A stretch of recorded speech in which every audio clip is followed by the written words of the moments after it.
a decade, Saturdays and Illegal Curve have been synonymous with one another. With insight, analysis, and interviews regarding the Winnipeg Jets, the Manitoba Moose, and all around the NHL, here are Dave Minuk, Ezra Ginsburg, and your host, Drew Mindell. The Illegal Curve Hockey Show starts now.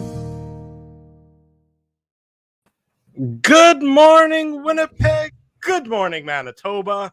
For all those joining us on our YouTube channel and all of our social media platforms, we say good morning, universe. We say Happy New Year and welcome to the Illegal Curve Hockey Show. With Dave Minuk, with Ezra Ginsburg, I am your host, Drew Mindell, here on the 1st of January, 2022. Good thing I don't write checks anymore, as I'll still be writing 2021 for many months to come. We say welcome to the show. We're here to talk about the Winnipeg Jets. They still exist, right? It's been like a few weeks, and they haven't played in 2 weeks, and this has been utterly bizarre. But why is that? That's perfectly in fitting with everything we've been going through for the last, almost 2 years. So why wouldn't it be that in the middle of the season, the Jets get this weird 2-week training camp? Yeah, absolutely. You both. Happy New Year, boys. Happy to everybody who's watching live with us, and Happy New Year to everybody who's listening on the podcast. Hold on a second. Just let me put these on here. There we go. Now we're talking. Had a good little New Year party at the Ginsburg house last night, so I brought these over. Did you make it to midnight? I did make it to midnight. Naomi was sleeping. I think she went to bed around like 9:30, something like that. But yeah, I stayed up and watched the ball drop, so to speak. So Happy New Year again to everybody. But yeah, I mean, you're right, Drew. I think I'm gonna have a seizure watching those flashing. I said you were gonna have a seizure.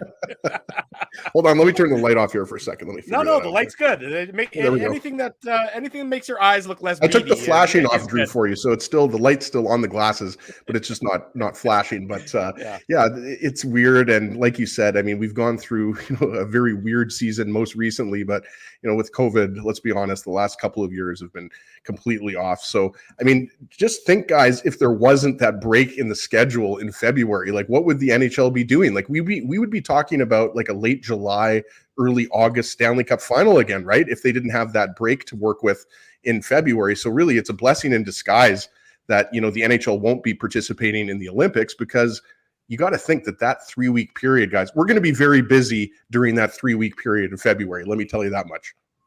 Yeah, you're exactly right. It's just so utterly bizarre that it's been this 2-week break, and there, I mean, I don't even know how many games it is now the Jets have to reschedule. It seems 8. like is it 8? I'm surprised. I thought it would be more, honestly, at this point in time.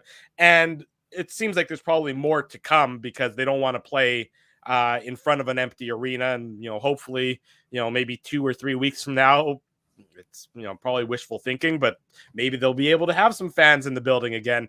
Honestly, who knows? It's out of our control. It's not what we're here to talk about, but it is sort of just another layer of bizarre to add on to the continuing layer of bizarre that has been the last little while, Dave. I mean, I don't even have you been giving Moose updates like to yourself? Like, how you been doing with your Moose coverage as of late? What's been happening there? Are you just like accosting people on the street and screaming at them? Do you want a Minuk Moose minute? No, I don't scream at people on the street because people scream at Dave M. Drew. He doesn't scream. Hey, there's Dave M. There's that guy. There's the guy with the Minuk Moose minute. I just look into the mirror and I just repeat it back to myself, and I'm like, in the Reese's monkey position, because there hasn't been any Moose updates to provide the folks. So normally, you say Candyman 3 times into the mirror also.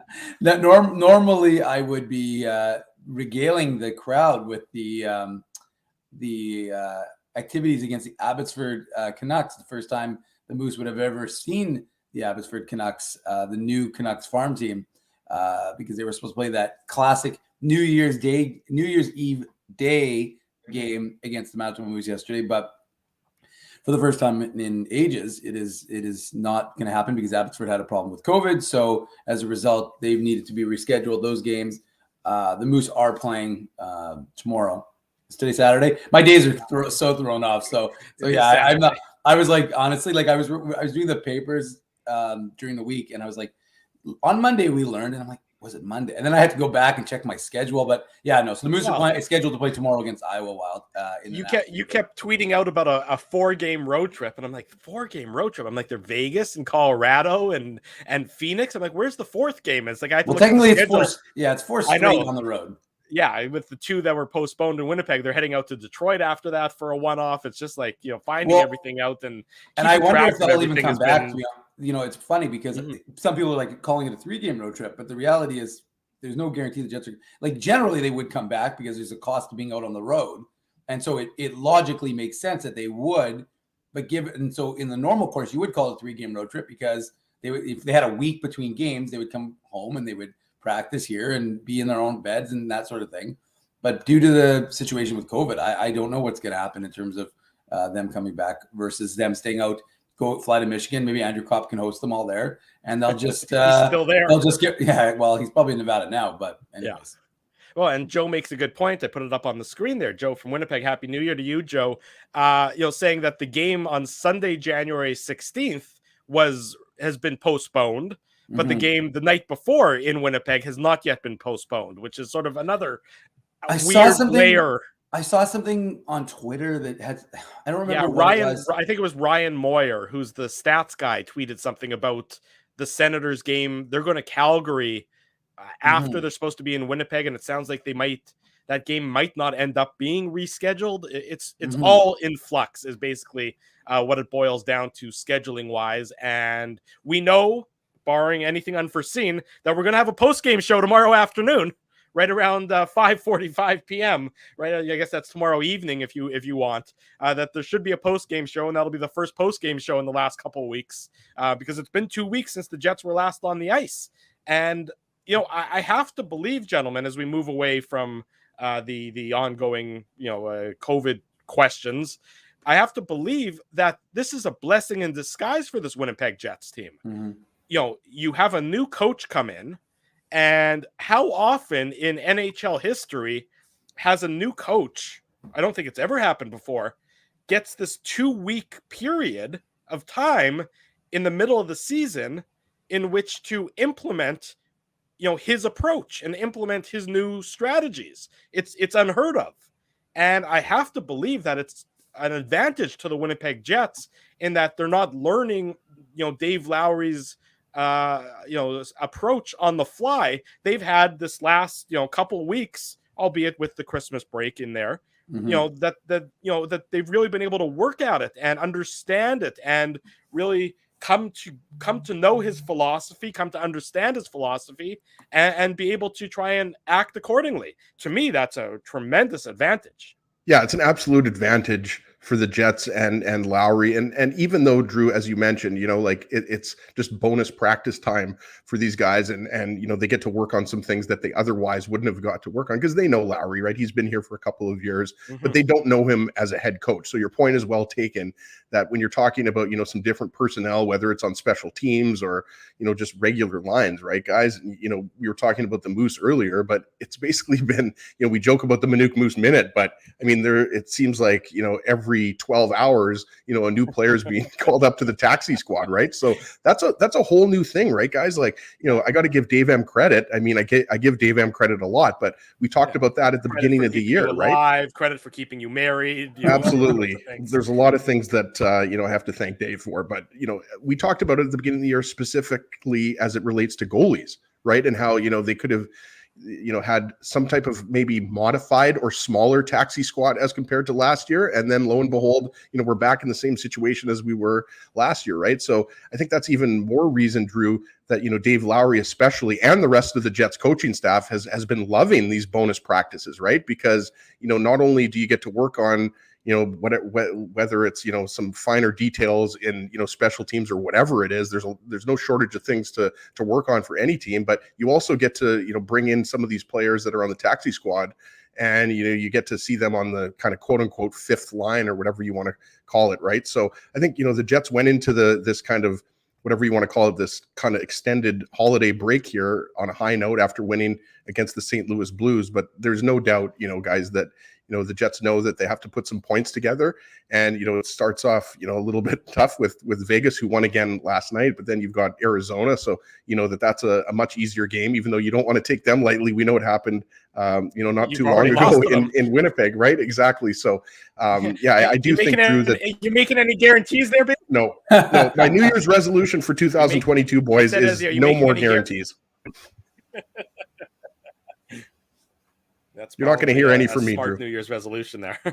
But okay, that's good. I think everybody appreciates that. It's sort of, it's funny you mentioned that, the Vegas won last night. It's sort of bizarre. Like I'm admittedly, I've been out of touch a little bit, but it's like there's games going on, but it feels like here in Canada, there's almost like not games going on, even though I know some of the Canadian teams have been playing. It's almost, again, like we saw last year, separate leagues are occurring because the US games are just going on and, with, no change to speak of, a lot of players obviously unavailable, but the Canadian teams are, depending on how the schedule fell, and for the Jets, it fell in such a way that they just haven't had any games.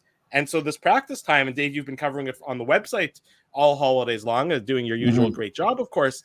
But it just, you hear about, Dave Lowry putting an emphasis again on getting in front of the net, the net drive offensively, and then, preventing net front chances defensively. And you hear about Jamie Compon, who's now, back here and really getting back into the routine of things when it comes to the Jets power play and some of the changes that we're seeing there. And I mean, this isn't a Jets team at full strength by any means. I mean, you know that, Blake Wheeler is still out of the lineup. Evgeny Svechnikov is still day to day. Andrew Kopp is likely to play. All things, all signs point to that he's going to play tomorrow in Vegas. So it is really just there's been a bizarre couple weeks here as everybody's trying to find themselves again. Almost, it's like a reset. You haven't liked how the first quarter or the first 40 games of the season have been going. Not quite that many. Now you get a big reset button and a chance to go strong from the new year on. Yeah, and as Mark in the chat is pointing out, it took Bruce Boudreau 24 hours to turn the Canucks into like an unstoppable juggernaut. But the reality is that, this is the current situation in Canada, and Dave Lowry is dealing with the hand that's been dealt to him, which is, not a lot of games. I mean, you talk about a benefit for a guy like Blake Wheeler, instead of missing 8 games right now, or, obviously 8 games some games were in the future that have been postponed. But, that's a number of games that he'll be ready to go when he's back and he's healthy. So that'll be an interesting situation for Wheeler, and we'll see, if there's any news on him after the road trip. But I agree in the sense that this team does seem, I don't want to say reborn because that's kind of weird, but like I think it's just they feel like it sounds like there's a new lease on life. And I wrote about this in the papers. I'd be pretty pissed off if I was the Ottawa Senators or the St. Louis Blues, who had to deal with the Calgary Flames, but they didn't play. The Senators and the Blues, as far as I can recall, were probably the two teams biggest that dealt with the biggest impact in terms of playing shorthanded, playing without, because they couldn't use a taxi squad. The Flames too, Dave.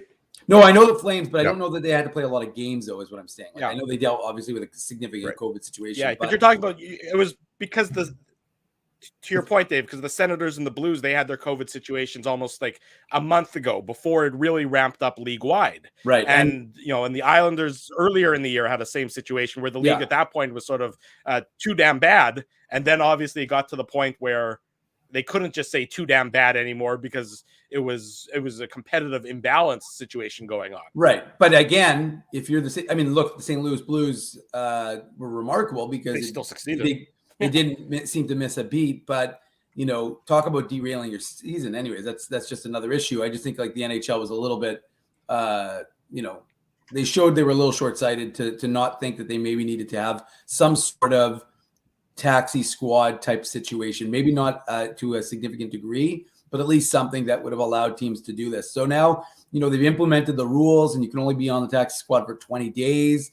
So that's why they have to. That's why guys, when people are seeing like Heinola or Perfetti or something like that, they're only on the taxi squad and then they go back down to the Moose. A, it's because they want young guys to be playing, not sitting on a taxi squad. B, it's because they only allowed so many days between now and obviously the NHL All-Star game, which for some reason is still going on this year, which I don't really understand the need for that. I mean, I don't understand why you felt the need to have an All-Star game in a year you're going to the Olympics. That seems forget that. How many hockey exactly? Drew's right. It is money. How many hockey fans actually knew that there was an All-Star game this year? Like, I'm not even joking. I had no idea. I was shocked because usually usually it's, when there's an Olympic year, there's no All-Star game because it makes perfect sense that be the situation. But I was like, the All-Star game is still going on. It's like, I know it's all for money and it's all for ESPN and everything else, but I mean, come on. You didn't have like young hockey players around the world saying, I can't wait to watch Sidney Crosby, Connor McDavid, and Austin Matthews at the Olympics. And then we're going to get an all-star game too. Like that's not something that like a lot of kids were really looking forward to. So I'm with you, Dave, like similar to the Wave. I mean, the all-star game to me is not something that I'm going to be super excited to watch. To answer the question from Victoria, the all-star game is scheduled to be in Vegas in February. So, it's just anyways, it's bizarre. The reason I brought it up is simply because that's when the taxi squad will be dissolved. So the Jets have availed themselves of the taxi squad by, putting guys like Cole Perfetti, who is now going to be up on the taxi squad. He's making the trip with the Jets. His 20th birthday today. Talk about a nice way to celebrate. He's a year late to being on the so he's still a year early, sorry, to be able to enjoy Vegas truly. Although Brendan Dillon was funny when Cole Perfetti was asked in the availability yesterday, what are you doing for your 20th birthday? And then Brendan Dillon chimed in saying, we're taking you to Vegas. So we're bringing him to Vegas. So that's a good opportunity for him. He was given first power play opportunity yesterday. It sounds like he's not going to play based on what Dave Lowry said. He said he's just going to wait for him to get up to speed. So that's, an indication that Perfetti was really just holding Andrew Kopp's spot for the on the third line. One thing I tweeted out yesterday, and I think it's true because Reichel has been playing with Adam Lowry. Going to have to be difficult to make sure I clarify A Lowry, D Lowry. But Dave's not coming back and being a player coach, is he? No, I don't think so. But the truth is that could be Kyle Lowry as well. Yeah, that's true. But anyways, the point is that I like the idea of using Reichel because he's a hard-nosed player on that third line with Kopp and Lowry. I think that could be a real good opportunity for him. And then I also like the idea of Jansen Harkins being playing with Dubois and Connor. I think now's the time for Jansen Harkins. This is you're never going to get a better opportunity to prove that you deserve more ice time. This is his shot. So I think that's a real good opportunity for him. And like I said, it's on these guys to seize this opportunity when it's presented to them. Sometimes they don't get that chance. Sometimes they're limited to just a fourth line role, even if they want to play, to seize that greater opportunity. Now's that time for a guy like Jansen Harkins to do that. And I wanted to mention just, quickly. There. Yeah, sorry, go ahead, Drew. I was going to say to your point there, Dave, you have the clean slate in that, with all due respect, Paul Maurice is not the head coach anymore. So that Dave Lowry. Yeah, I know it's breaking news, but Dave Lowry. As far as he hasn't his tendencies. If he has tendencies, like most people do, haven't been demonstrated as of yet. Sorry, breaking news: Arvid Holm is joining the taxi squad. Okay, there you go. There's the goaltender who's going to join 2017 seventh rounder. I'll never forget. I was at the draft doing it live with Huss in a hotel room in Chicago, and Arvid Holm was the last draft pick for the Jets, and we couldn't find anything online about him. So I remember Huss, Paul Edmonds, and I were just talking about Arvid Holm with really no knowledge aside from knowing that he was a Swedish goaltender, but he's turned out to be quite a prospect. Yeah, well, talking about things with no knowledge has gone well for you for the last 12 years on this show. So that's why I'm wearing the glasses, Drew. Why do you think I got these on? Exactly. So that I would assume that means that Holm will go on the road trip just to be insurance for the Jets. I mean, don't know for sure, but you would expect that way they'd probably take him on the road trip. But obviously, we'll find out more. The Jets practicing this morning before probably just a brief practice before they head out. I think he said 20-25 minutes. Yeah, and which is sort of interesting because his practices, him being Dave Lowry in this instance, his practices have actually been longer than Paul Maurice's typically have been, getting closer to the hour mark. But I think that's just a function of also not having any games. By the way, did I see, Drew, sorry to cut you off, did I see that Christian Vesalainen bag skated himself at practice? Yeah. Because again, he hadn't been on the ice in a while and just wanted to sort of, you want to get rid of that lactic acid that's built up in your legs. Because I'm a pro athlete, I know all about lactic acid. Yeah, I was going to say lactic what? But he wanted to get that burn and get everything, get the blood flowing again. And so he had a good hard skate, I think, after the Jets practice one of the days last week, if I'm not mistaken. Dave, you would know better than I would about the specific day that it was. But I mean, again, when you're off the ice, or you're not in going through the motions of a game, and you can't recreate game activity, you sometimes want those harder practices, and you sometimes want those more challenging times on the ice, just to be able to feel a game situation as best as you can. And I think that's what you've been seeing from the Jets, and I think that's what you've been seeing that's what you've been seeing from Dave Lowry and his approach the last couple of weeks. It really is just a very odd situation. And what I was saying before Dave broke that Arvid Holm news, can I say that you broke that Arvid Holm news, or you just replied what was on Twitter? Either way, Moose Insider. The Moose Insider. Exactly what I was saying is that it seems like there's a clean slate. So a guy like Jansen Harkins, who had been sort of pigeonholed, as that sort of third line guy or a fourth line guy who's only going to get very limited minutes under Paul Maurice.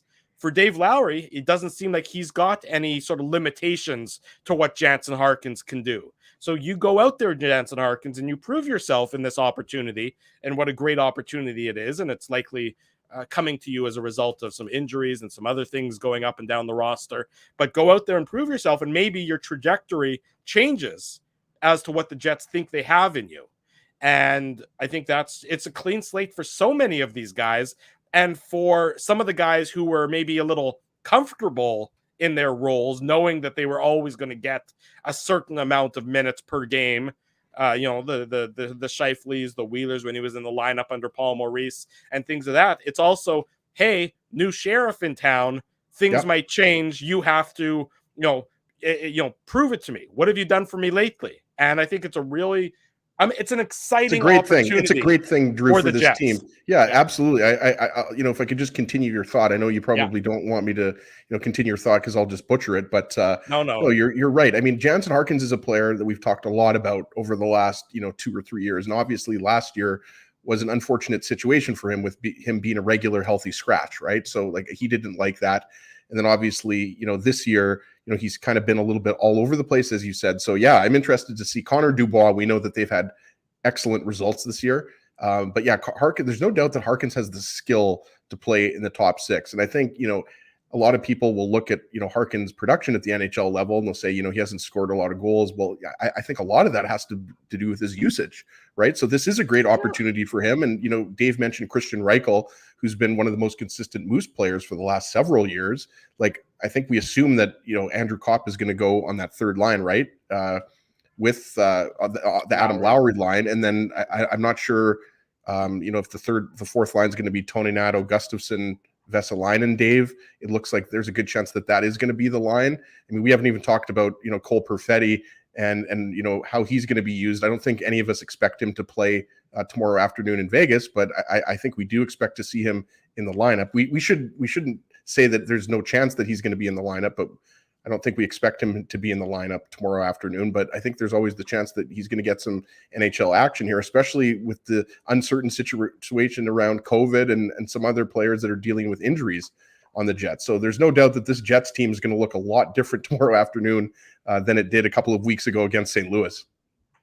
Yeah, and I think was it Brendan Dillon, Dave, who said yesterday that the first period tomorrow could very well be ugly for the Jets, given that they haven't been, in a game situation in a full 2 weeks. And it's sort of, the last game was that Sunday afternoon game against the Blues. So, it is almost, a full, 14 days, but given that it's a 1 o'clock central, a 1 o'clock Pacific time start. Actually, what time zone is Vegas even in now? Are they in Pacific or Mountain? Pacific. I don't know. Are they still Pacific? I don't know. Anyways, it's a 1 o'clock start locally in Vegas, which is a really weird time. And 3 o'clock central start here in Winnipeg tomorrow. Drew, you should know that. You were just at Hakkasan a few weeks ago. Is that a music festival? No, it's a club, isn't it? Isn't it a club? Yeah. Oh, or is it? I was Mandalay Bay, right, Dave? Yeah, I know Dave's waiting for what's it called? Electric Daisy, isn't it? Well, if you have Vegas questions, ask Dave, because I'm pretty sure Dave has been to Vegas like 100 times. So I do have a residency there. Exactly. DJ Dave, it's the secret safe with us. In any event, it really is going to be an interesting time, and I'm excited for it. And you mentioned, Cole Perfetti, and so let's sort of get into him a little bit. Scotty Billeck's going to join us. What time's Scotty joining us at? Is he at 9:30? He should be joining us any minute, 9:30. Okay, so I think it's a minute before 9:30. I'll tell you what, why don't we do this? Let's take a break. We'll take our first break of the morning. When we come back, Scotty Billeck's going to join us. Much more Jets talk for you. It's the 1st of January. It's a new year, both in the calendar and potentially for the Winnipeg Jets. Stay with us. It's the Illegal Curve Hockey Show. We're live on YouTube. We're live on all of our social media platforms. Keeping Winnipeg laughing for over 30 years. Rumors, Canada's longest-running comedy club, bringing you the biggest laughs from the best comedians on the planet. Jerry Seinfeld, Chris Rock, Jon Stewart, Dennis Miller, Brad Garrett, the greats, and all the up-and-comers too. When was the last time you laughed out loud? Make it a great night out with friends, or book your office or birthday party. Even a fundraising event at Rumors. Get all the details and dates on upcoming shows at rumorscomedyclub.com. Hi, Ez. A strange question for you. But why are you lying on the ground being crushed by a piano? Well, Drew, I definitely tried to carry this baby grand piano down the stairs by myself, and somehow I failed miserably. Right. Yeah, I'm sorry. That was a silly question on my part. My apologies. Would you like me to call Rolly's Transfer Moving and Storage to help you move the piano? They are the most experienced piano moving company in Winnipeg, after all. Yes, please call Rolly's and hurry. This piano is very, very heavy. Rolly's Transfer Moving and Storage offers stress-free residential moving services while taking great care of your personal belongings, including your piano. At Rolly's, no job is too big or too small. For more information, visit rollys.com. Hi, it's Drew from Illegal Curve here. Selling your home can be stressful, but it wasn't for me. Thanks to my friends at Zappia Group Realty, they made the process so easy. My home sold within 48 hours and with multiple offers. Zappia Group Realty took care of everything with their exquisite customer service and attention to detail. If you want to sell your home for more in less time, get started by talking to Frank and Mauro Zappia of Zappia Group Realty. Online at zappiagroup.com. Hey, it's Aaron from Bernstein's Deli. That's right, Ezzy. I'm the guy who makes all your sandwich dreams come true. So when you think Illegal Curve, what comes to you? How about juicy chicken schnitzel, grilled salami, fried onions, melted cheddar cheese, and honey mustard on toasted, thick-cut city rye bread? Man, that's like the holy grail of sandwiches. And so it shall be known as the Illegal Curve Sandwich. The Illegal Curve Sandwich. Try it today at Bernstein's Deli. Find us at Corridon and Lanark or online at bernsteinsdeli.com. Hey, Drew. Ezzy, whoa, what a smile! Yeah, I got my crowns done at Linden Market Dental Center, and they whiten my teeth. I see. They're so bright that every time I smile, they go... We have hockey tonight. Do you have a mouth guard to protect those pearly whites? I sure do. Whoa, they even ting through the mouth guard. Linden Market Dental Center covers all your dental needs from restorative to cosmetic dentistry and will fit you with a sports guard for that active lifestyle. 877 Waverly. See lindenmarketdental.com. So you're a pizza person, you married a wing person, but somehow your kids are salad people. You can't pick your fam, but you can pick your BP meal deal, starting from $18.99 for takeout or delivery at bostonpizza.com.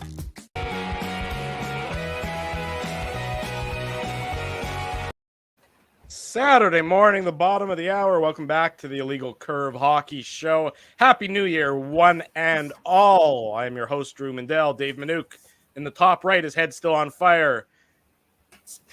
Ezra Ginsburg in those glasses in the bottom middle. Get the flashers going. I want to see them flashing again. I like that. I like the jovial spirit that you guys are both bringing to the show this morning. There we go. There you go, Ezzy. I like that. It's nice. It's warming me up because it's absolutely frigid outside. Don't go outside. It's not okay. It is not okay outside to do anything. It's the point, normally, Saturday mornings, around 11 o'clock after we're done, the family and I, we go to the playground, let the kids burn off some of that energy. I don't think that's going to necessarily be in the cards today. It's just too damn cold out there. It's just really what it boils down to. Looked at the weather yesterday. I looked at the temperature, not looked at the weather. I should correct myself here. And with the wind chill, it was minus 47. Like that told me everything I needed to know about the day. Yeah. Like, meaning I wasn't going to be going outside. I went outside to take out the recycling boys, and that's about it. Okay, well, good for you. I'm glad that you. How about composting? Were you doing any composting yesterday? We do have a compost because the previous owners of our house left that there, but I don't think we've used it. We've used the rain barrel quite a bit. Oh, okay. That's how Ezzy showers. Yeah, Dave knows about. Yeah, exactly. I use that for my showers, but Dave M knows about rainwater. Really good for the plants. It is. So we use that for our plants. Now, Dave, were you up in the Clear Lake Riding Mountain area? Is that what I saw on the social media? I was. And how are the bison at the Lake Audie bison enclosure? It was cool, actually. I have to say, I've never been there in the winter, and it was really neat to be able to get up there and drive around, check the roads were good until Monday when it was supposed to come back, and then all of a sudden the world decided to dump a little bit of snow on. First time in my life, I think, I've ever been in Manitoba's coldest place, because Wasagamine was, I think, listed on one of those days as the coldest spot in Manitoba. So that was interesting, but yeah, it's gorgeous up there. It's the winter, summer, spring, or fall. You never can go wrong in Riding Mountain. So love being up there. Although everything is closed, essentially, there's like 2 businesses open, but yeah, you don't really need much when you're there. So it's nice. And yeah, the bison enclosure was kind of neat, and yeah, everybody was friendly. It was good times. That's good. Yeah, it looked like a nice. You're absolutely right. Riding Mountain, beautiful. You and I had a chance to run into each other there. This chance summer, encounter, if you will. A chance encounter when we were both wearing the exact same Illegal Curve shirt. So that was. And you guys went horseback riding together, right? We did. That's right. But we were nude when we did that. We did. Yeah, one horse nude to horseback riding. All right. Well, you just ruined it, Drew. That's what I'm pretty good at. Seabiscuit over here. Oh, here he comes. We'll bring him into the show momentarily. We welcome back to the program. Nobody else. What am I? Nobody else. Did I just join? I don't know, Drew. I mean, Scotty, I'm wondering the same thing. I was actually going to leave now that you're here. I'm like, I'm out. Oh, Scotty, you didn't just join the Illegal Curve Hockey Show. You actually just joined Chat Roulette. Yeah, okay. Oh my goodness. Oh, those are sweet. Morning, actually. Scotty. I mean, morning. Those are actually pretty cool. I'm not gonna hate on those. I'm pretty cool. Can't hate on that. So sorry I'm late. I'm trying to make a coffee. Keurig is a little slow, so. That's okay. I hope you put something alcoholic in that coffee. It is. I got to work this morning, Drew. Drew, I'm a responsible reporter. I have to work this morning. So that's fair. I apologize. Yeah, I would never. okay. I would never dare. Yes, because never before have alcohol and reporters gone together hand in hand. It's never been a thing. I'm the new age of these. Anyways. You want to talk hockey? Yeah, let's talk hockey. We've covered nude horseback riding and chat roulette, so let's talk hockey. Oh my goodness, Scotty, we were saying that it's it's unprecedented for a new coach to come in and get almost a mini training camp, a 2-week training camp in the middle of the season. How beneficial do you think this will be for the Jets? Because the three of us, and this might be a bit of a cautionary tale, the three of us sort of all agree that this is a significant advantage to the Jets, given that typically a new coach comes in and it's a little bit of chaos in the midst of games, and there were no games to be played. Yeah. Like I do agree with that. I mean, and I think it's because Dave Lowry seemed to have one thing that he wanted to focus on, and that obviously was working on net front. And he talked about that being twofold. He got 2 weeks to work on that. And they've had some marathon practice this year. And you might not think a 65-minute practice is, or people watching this might not think a 65-minute practice is a marathon by any means. But, for NHL standards, it's pretty long. And there's been a couple of those. One was clocked in at 60, the other one clocked in at 65. I think he's gone about it, sort of the way that you probably hope he would as a new coach coming in. It hasn't been, okay, let's try and feel out what the players think. No, like it's been a good skate, every skate. There hasn't been any kind of letdown. It's go. He's barked at guys at times. At one point, he kind of yelled at a guy saying, the young guys will play over you, which I thought was really interesting. That wasn't a verbatim quote. There was a few swears in there. But it was, it was interesting to just kind of watch kind of Dave Lowry put his stamp on this team over the last couple of weeks in terms of, this is how we want to play. And like, we might not think that getting to the net is such a huge thing in hockey. That should be something that you do. But the Jets haven't been doing that, right? And so it's kind of been twofold. They've worked on that, obviously primarily in an offensive capacity. But that's also helped in a defensive capacity because, the Jets defensemen have had to defend this the whole time that they've done it. And they've spent a few days, almost exclusively kind of doing that. So, yeah, I think it has been kind of a mini camp. The thing is, it's almost what a mini camp would be if it was 2 weeks later and there was a deadline at that start of the 2 weeks where you could cut down your roster and you had to cut it down to what it is. So, I sort of think that, I think it's been really beneficial, but we're going to see tomorrow, right? I mean, I guess that's kind of, the crux of all this is what does tomorrow look like? Because Jets, as of tomorrow, will not have played in 2 weeks, 2 full weeks. That's also a lot of off time mid-season, right? Like you don't often get a 2-week training camp miss mid-season, but you also don't usually get 2 weeks off mid-season. So it's going to be interesting. Well, like off from game action, at least. So it's going to be interesting to see. Obviously, the Christmas break was baked into all that, and that was always going to be there. It'll be interesting to see kind of how the Jets kind of come out against, what should be a pretty good Vegas team. And, this trip outside of Arizona, I mean, you're playing Vegas and then you're playing Colorado, which might be your biggest test on this road trip.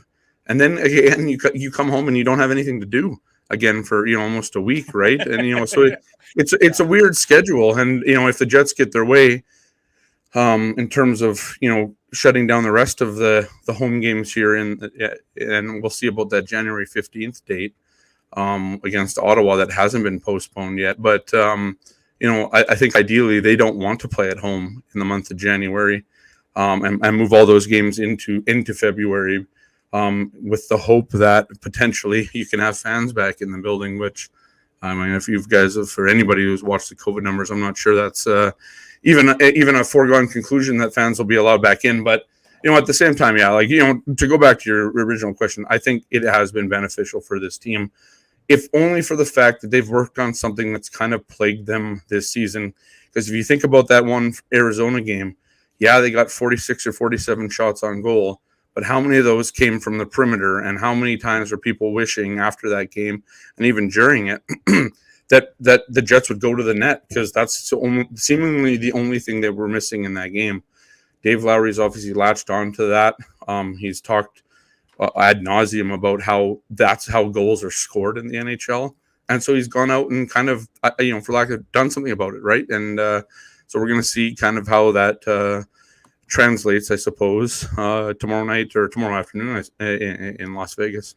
And obviously, further to your point, Scotty, like Vegas played last night, right? So that's a bit of a disadvantage for the Jets. I don't know how big of a disadvantage that really is, but I think a lot of people are expecting the game to start off maybe a little bit slower than the Jets would like, but maybe, they are going to pop in an early goal. You just never know, right? But I wanted to ask you about Cole Perfetti, right? Because he's obviously had a whirlwind last few days, right? Like the World Juniors are canceled. He's absolutely lighting it up in the first couple of games for Canada. And then as he wrote about, right, like he's back at practice, he's on the top power play unit.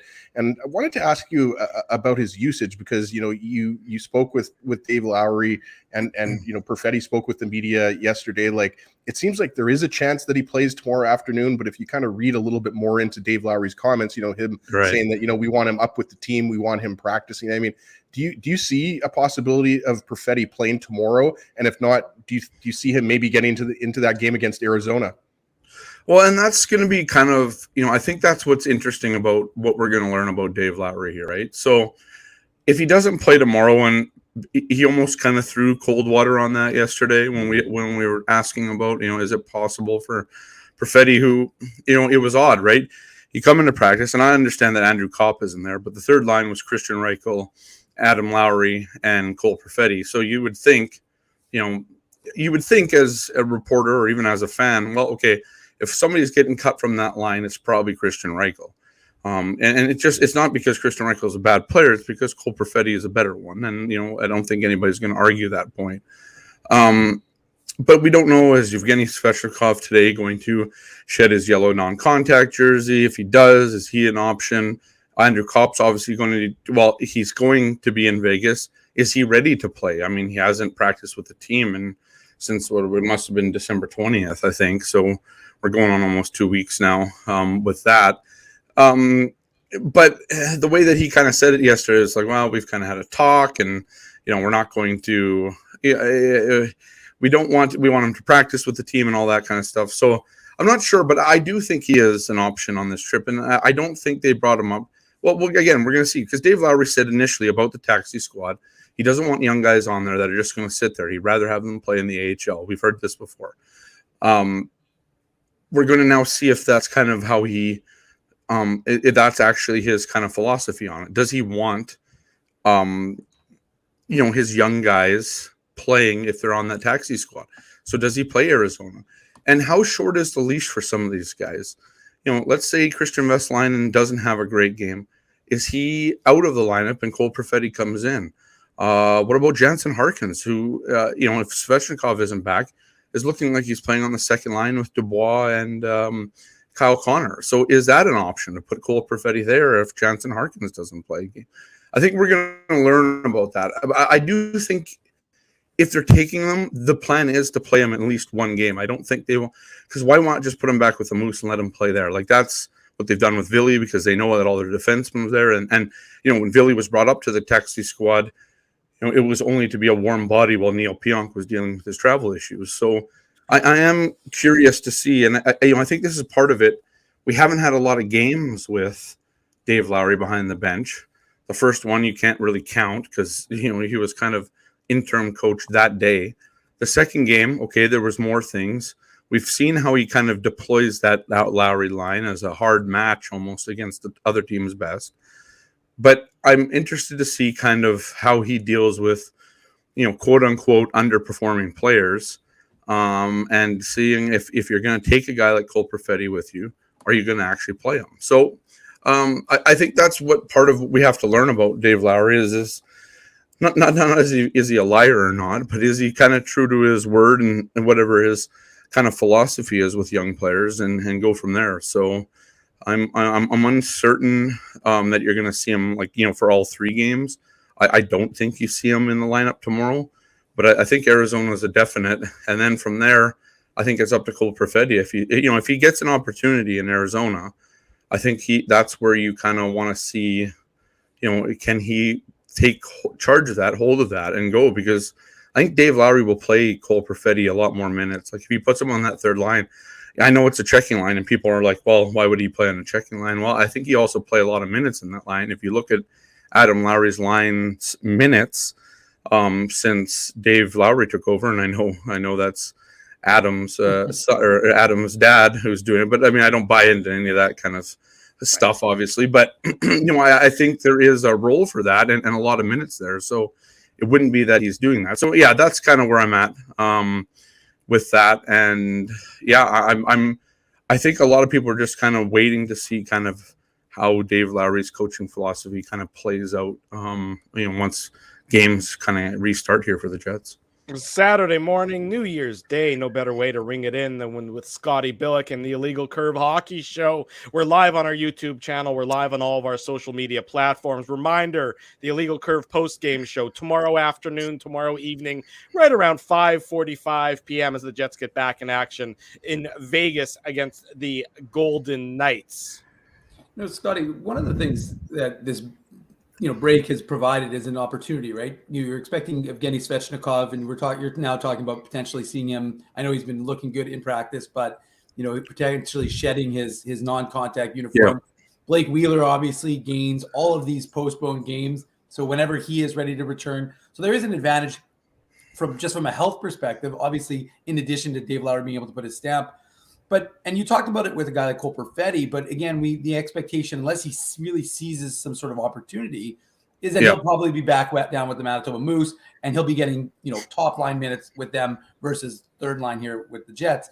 But I really want to key in on the guys like Jansen Harkins and even a Christian Reichel, who I personally think, having watched him a lot play for the Manitoba Moose, could be a good fit with Andrew Kopp and Adam Lowry on a third line. So What do you think about it from a guy like Jansen Harkins? We talked about it just a little bit before you came on the show. Just that idea of a guy like him who has some, is a cerebral player, but really was kind of pigeonholed into that fourth line role.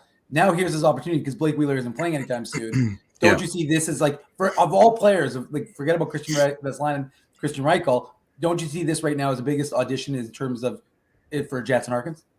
Yeah, I think so. And I think it's Jansen Harkins' time to do that, right? Like, I think this is kind of another Christian Vesalainen thing, right? It's time for the player to kind of make his move, plant his flag, whatever you want to call it, and go from there. And I think that's sort of where Jansen needs to, he's getting, depending on what the lineup looks like tomorrow. I mean, he's arguably going to be on the second line. Some people will call it the first.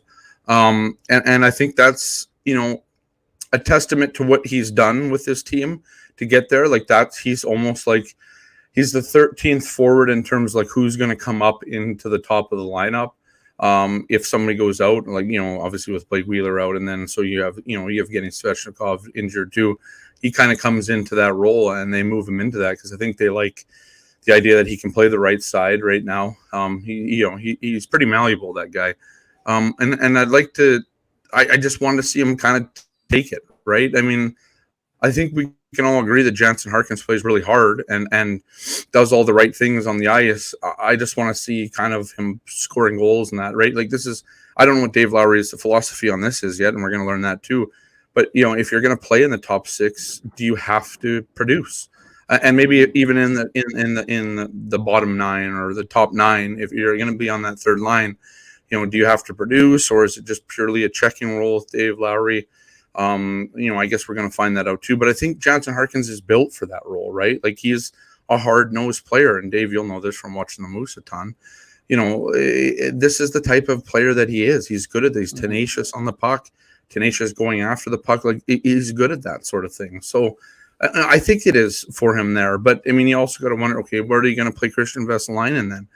Because before COVID, I think they started to like kind of what that line was looking like too. So I don't know. I mean, this is it. This is kind of the good problem to have when you have a couple guys that are kind of staking a claim for a job or want that job.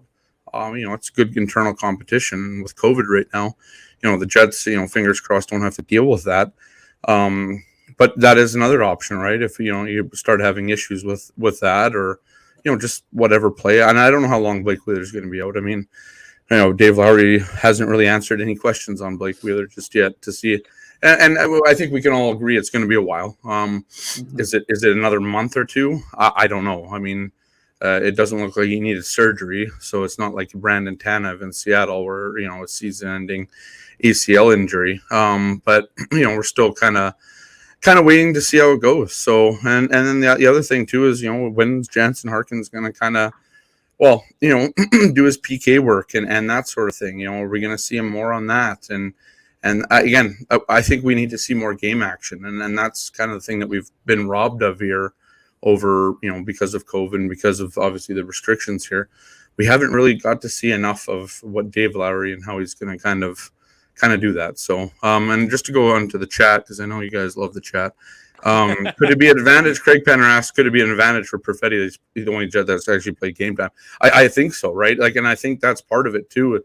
And that's why he's with the club. Is here's the only guy who's played 2 meaningful games in the last 2 weeks. It's more than anybody else on this roster. So it might put him ahead. I don't know. It's kind of one of those things where it's a possibility. Again, chalk it up to another thing that we got to figure out how Dave Lowry thinks. And, people are going to say, oh, it just thinks like Paul Maurice. And I don't think that's true because that's not what we've seen at practice. Like, practices have been a lot different looking than they were under Paul Maurice. There's no, I don't want to call it coddling. Like, I'm not trying to, put down Paul Maurice here, but practices weren't the same as they are under Dave Lowry. Is it because we've had this 2-week window and he's just pushing guys really hard to keep them in shape? I don't know. But right now, I mean, Dave Lowry has come in and been very direct in his practices. So, yeah, it's just an interesting thing. Anyway. To that point, Scotty, I mean, we've talked a lot about the players who have, maybe a newfound opportunity under Dave Lowry. How about those guys who had sort of maybe been in a bit of a comfortable lull under Paul Maurice, knowing that they were going to get X amount of minutes almost no matter how they played or no matter the effort they put forward. I mean, obviously Scheifele and Wheeler come to mind there, to maybe a lesser extent Connor and Ehlers, because their time tended to fluctuate a little bit. I mean, those guys I think have to have almost that they have there's something to prove there for guys who had maybe been a little bit comfortable for the last little while. I agree, and I think we kind of saw that in the first couple games where you saw the minute discrepancy between Mark Scheifele and Pierre-Luc Dubois shrink. Mm-hmm. You saw Nikolai Ehlers playing more minutes and was moved up into a more prominent role. The top line, so it's or second line. Again, it really depends how you look at those lines. But either way, I mean, he was moved up in Ehlers, and that's the kind of thing that a lot of people have been clamoring for here. Is let's get Nikolai Ehlers more involved in the game. So yeah, like it's interesting because we haven't seen Blake Wheeler under Dave Lowry. And that's going to be one of the things where, okay, so when Blake Wheeler is ready to play again, where does he go? Is he now a third-line player and Dave Lowry plays him there? I'm not sure that the relationship between Dave Lowry and Blake Wheeler is anywhere close to the one that was between him or Wheeler and Paul Maurice. So there's no allegiances, let's say. There's nothing there to worry about. I think... I'm not. This is like the easiest way not to answer the question is to say that we haven't seen Dave Lowry enough, but I think those are some of the things we're going to learn about him. Is he a guy that is just like, okay, no, Blake Wheeler goes back into the top six, we'll fit him in, shoehorn him in somewhere, and go from there. I'm not sure that's the case, and I just don't think that the leash is long for really anybody right now. I think guys will move up and down the lineup as they are now. I'm not. The leash is longer for certain guys. I think nobody should be under any false illusion that that's not the case. I mean, you have world-class players on this team, but it got to a point, and everybody would agree that Mark Scheifele and maybe even Blake Wheeler could play a certain way and not, it wouldn't be a very optimal way of playing, and they wouldn't experience any real, other than that Hockey Night in Canada game in Toronto, any real issues. It was just kind of status quo. I think guys feel uncomfortable now. I think that's it, right? I mean, you're playing under a new head coach. He doesn't seem to care what you think. He just wants to win hockey games. So there's less of that relational thing that you get from a coach that had been in place for 9 years. This is just it. I mean, I think that's part of the problem here is 9 years is too long for a head coach. Some will disagree with that. Some will look to John Cooper and say, whatever. Well, John Cooper has 2 Stanley Cup rings, so it's a little bit different situation. Fear is a great motivator. You're absolutely right about that, though. Yeah, and that's what I think. Right? I think, again, part of it, we have to wait and see what he does with Wheeler. But I do think, just from that whole interaction, I think it was with Dylan DeMello, and I don't want to quote it verbatim, but it was, if you're not going to do this drill right or whatever, the young kid's going to play over you. And I think Ville Heinola was in the lineup he was in the practice that day.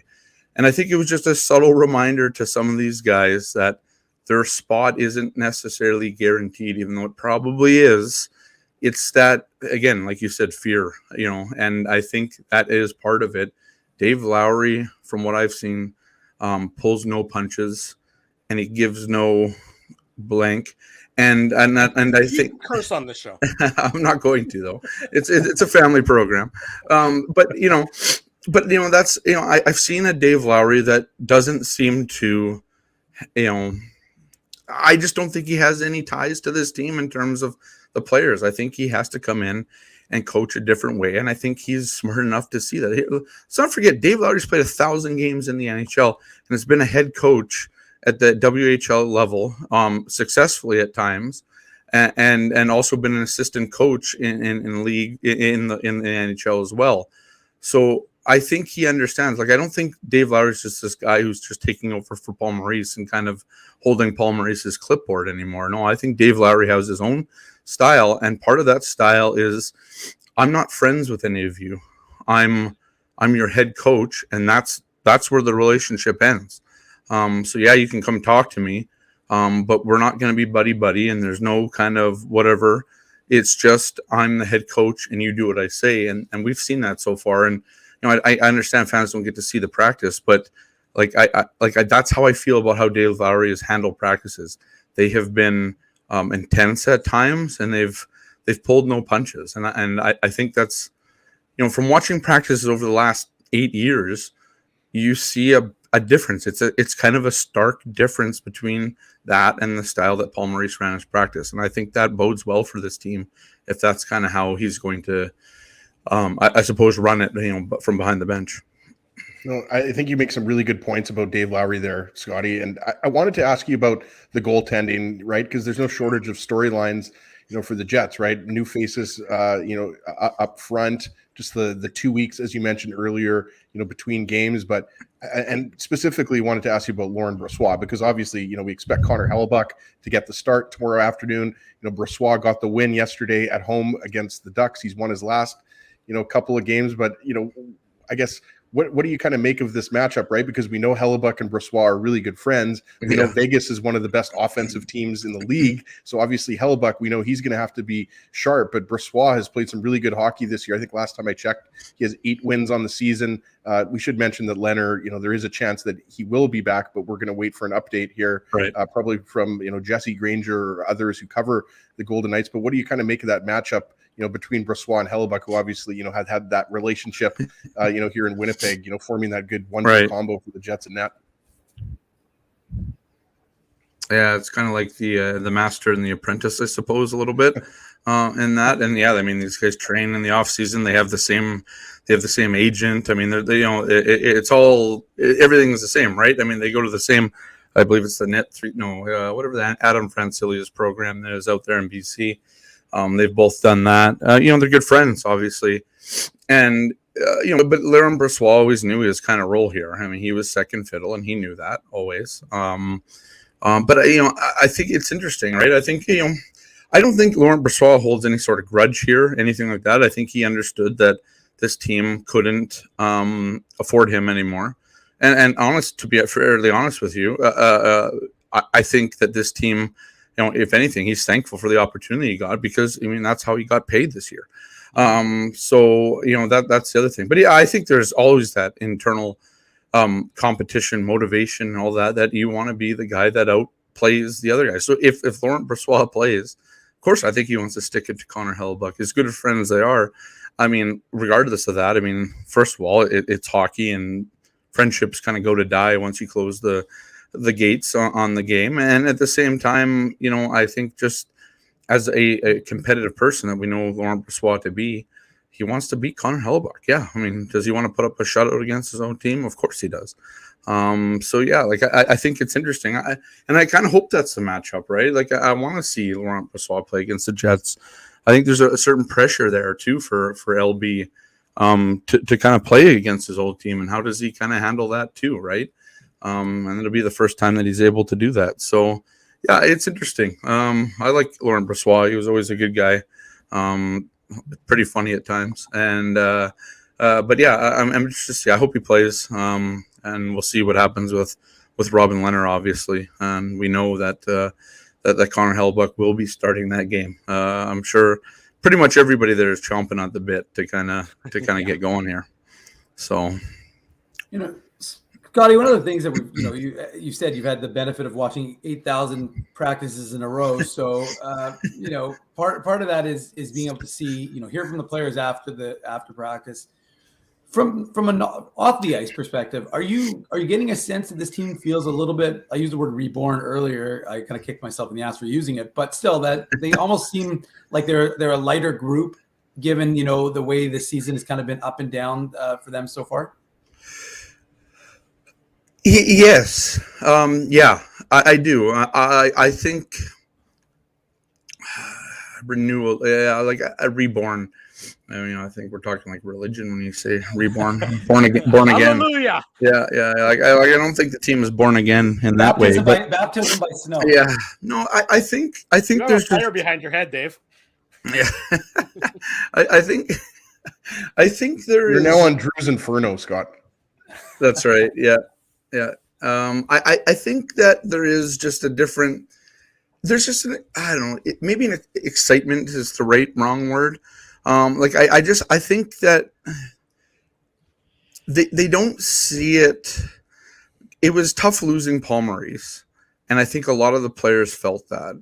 But at the same time, I think a lot of players also probably agreed with Paul Maurice that a new voice was probably needed. And I think with Dave Lowry coming in, they've had that. And I think, too, it's just okay, there's been some time away. There's obviously the Christmas break.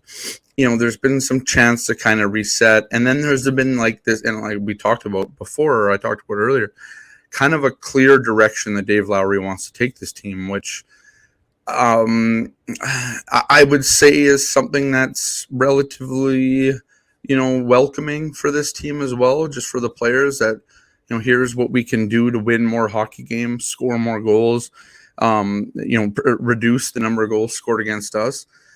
So I think that's sort of the mentality of the players, right?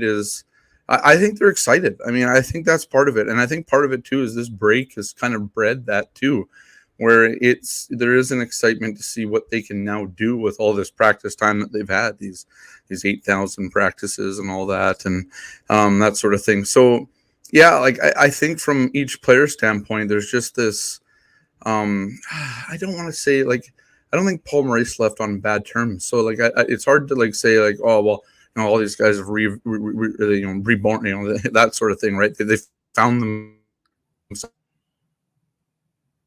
again.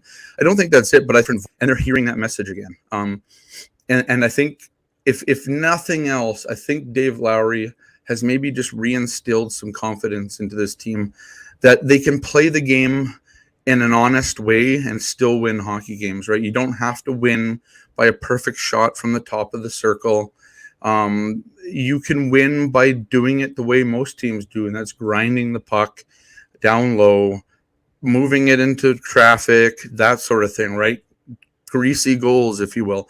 I think that's sort of the thing that he's got him to, where it's, here were the Jets and here are the other teams, and this is how they score goals. And now the Jets are kind of moving up kind of in line with that. And now, again, we're going to see tomorrow if this all translates well. But I think that message has been well received. And I think a lot of the players have, nobody's really, I'll take yesterday's practice, for instance. They skated for 45, 50 minutes, roughly around there. And then it was, I'm not saying it was difficult to get guys off the ice, but guys were still on the ice. They were, working with Cole Perfetti, or they were, just working on shooting or skating drills or whatever. Only a few guys left the ice, and it took another 10 minutes before some of the vets even started trickling off of it. And I think those things are signs that guys aren't just let's show up at the rink and whatever. And this is after some pretty dogged practices that they've had. I could see every reason why a player would be oh, we've done this. We had to start playing again on Boxing Day. It's now New Year's Eve.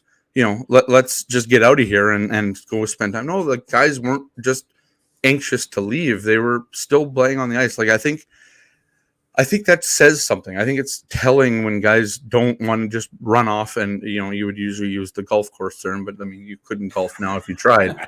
But right, to do whatever, and maybe protocols and all that stuff that's been reintroduced plays a part into that.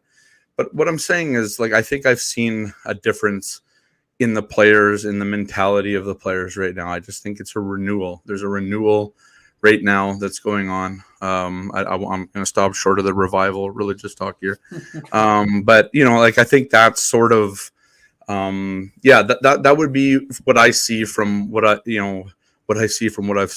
seen. That's kind of what I've kind of garnered from the players, just listening to them and kind of just watching them, right? Because a player can tell you that, this is great and all, and blah, blah, blah, blah, blah. But I also think that if you see it on the ice, and I think we have, that's kind of the telltale kind of factor here. And we've seen that. So, yeah. The Jets are hitting the ice for practice a little bit later on this morning before heading off to Vegas. Scotty Billeck will have it covered for our friends at the Winnipeg Sun. Scotty, again, Happy New Year. Thanks for joining us. Happy New Year, morning. Scotty. Yeah, appreciate you two guys. in the sun, and we'll see you at the Equestrian Center later on. We'll do. Is Ezzy going to wear those glasses the whole show? Is that is that a goal? I thought it was only going to be like first. It's funny you mentioned that, Scotty, because I was going to take them off like right before you came on, and then I was like, you know what? It's New Year's, right? Like I got to me, keep them man. on. Like and it's you, right? I got to keep it. I want to see them on Drew though. Like that's the thing. Like Drew, Are like out of all you guys, and this is no offense, I know Ezzy's a father. Ezzy's a father, and Dave's not, obviously. But Drew always seems like the responsible guy. So I just want him to put on the Happy New Year crazy glasses. You should have seen Drew in his 20s, Scotty. You wouldn't be saying I'm sure it was wouldn't it be cool, Scott, if Ezzy could just take the glasses off his face, kind of just hand them through the camera? Yes. Reach through the thing, hand them to Drew, and Drew just kind of pick them up sideways and put on a pair. Wouldn't the IC just blow your mind in that case? It would, yeah. And it would reassure the fact that you all guys just live in the same basement. So, yeah, but that's okay. Anyways. It's a step up from the ditch we used to live in together. So, you know, in you guys have come a long way since then, eh? Exactly. Onwards Did someone say Charleswood? Is that what I heard? Charleswood? No. Hey, no. Don't talk garbage about Charleswood. I almost swore there. Oh, no. Wow. Yeah. Charleswood is the hood. I love Charleswood. I was there at a friend's house a couple of days ago. I was a former member of, do you remember Charleswood Golf Course? The 9-hole golf course? Yeah. That is now the William Clement Parkway. Yes, that's right. That's the Moray Bridge and all that there. I remember. So I'm an older guy now. I remember when they were building that. Scotty. That was the best thing ever because I didn't have to go on. You could go. Yeah, well, you could go. It was so much easier to get to Portage Avenue. Anyways, we're talking about ridiculous things now. This isn't even a hockey show anymore. That's so okay. yeah, big ditches in Charleswood. Big ditch. There are. I'm totally taking over your show. There are big ditches in Charleswood, and we used to do really bad things. Not in those ditches, because that sounds terrible, but we used to push things into those ditches in the springtime. And anyways, I'm kind of incriminating myself, so we won't go any further than that. Actually, it's probably been statute of limitations, right? No, I still need another 5 years. So, anyways, maybe in 5 years we can bring that up again. So, anyway. We'll put it on the docket for the 2027 show. Next time we have a New Year's Day show on next time New Year's Day falls on a Saturday, we'll talk about it. How about that? I think that'll be in about 6 years, so we can bring it up then. Yeah, that's close enough. Yeah, that's good enough. Rob the Boulevard, baby. All right. Thank you, buddy. Yeah, dress warm. See you later. We'll do. Yeah. There he goes, Scotty Billeck, our good friend here on the Illegal Curve Hockey Show. It's never a dull moment, as you all well know, and it's always a fun time. And that's our friend Scotty Billeck bringing that energy as well. Before we go to break, be sure to smash the like button, subscribe to our YouTube channel if you haven't already done that. We always appreciate you doing so. When we come back, more Jets talk. Hour number 2 of the Illegal Curve Hockey Show continues. It's Saturday morning. We're live on YouTube and all of our social media platforms. Keeping Winnipeg laughing for over 30 years. Rumors, Canada's longest-running comedy club, bringing you the biggest laughs from the best comedians on the planet. Jerry Seinfeld, Chris Rock, Jon Stewart, Dennis Miller, Brad Garrett, the greats, and all the up-and-comers too. When was the last time you laughed out loud? Make it a great night out with friends, or book your office or birthday party. Even a fundraising event at Rumors. Get all the details and dates on upcoming shows at rumorscomedyclub.com. Hi, Ez. A strange question for you. But why are you lying on the ground being crushed by a piano? Well, Drew, I definitely tried to carry this baby grand piano down the stairs by myself, and somehow I failed miserably. Right. Yeah, sorry. That was a silly question on my part. My apologies. Would you like me to call Rolly's Transfer Moving and Storage to help you move the piano? They are the most experienced piano moving company in Winnipeg, after all. Yes, please call Rolly's and hurry. This piano is very, very heavy.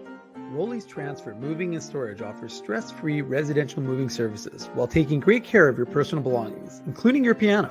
At Rolly's, no job is too big or too small. For more information, visit Rolly's.com. Hi, it's Drew from Illegal Curve here. Selling your home can be stressful, but it wasn't for me. Thanks to my friends at Zappia Group Realty, they made the process so easy. My home sold within 48 hours and with multiple offers. Zappia Group Realty took care of everything with their exquisite customer service and attention to detail. If you want to sell your home for more in less time, get started by talking to Frank and Mauro Zappia of Zappia Group Realty. Online at zappiagroup.com.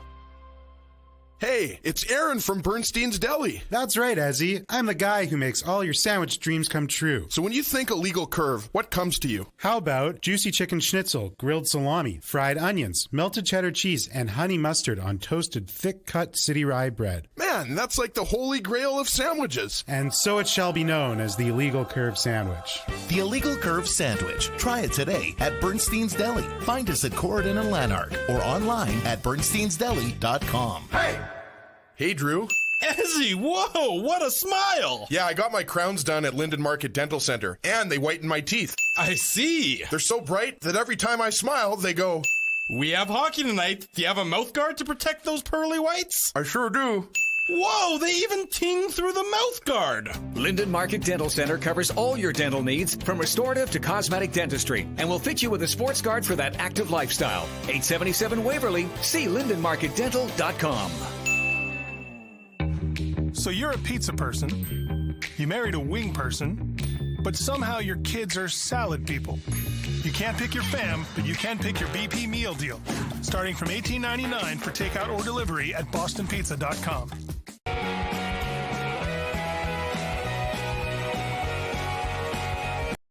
It's 10:15. It's Saturday morning. Welcome back to the Illegal Curve Hockey Show. New Year's Day.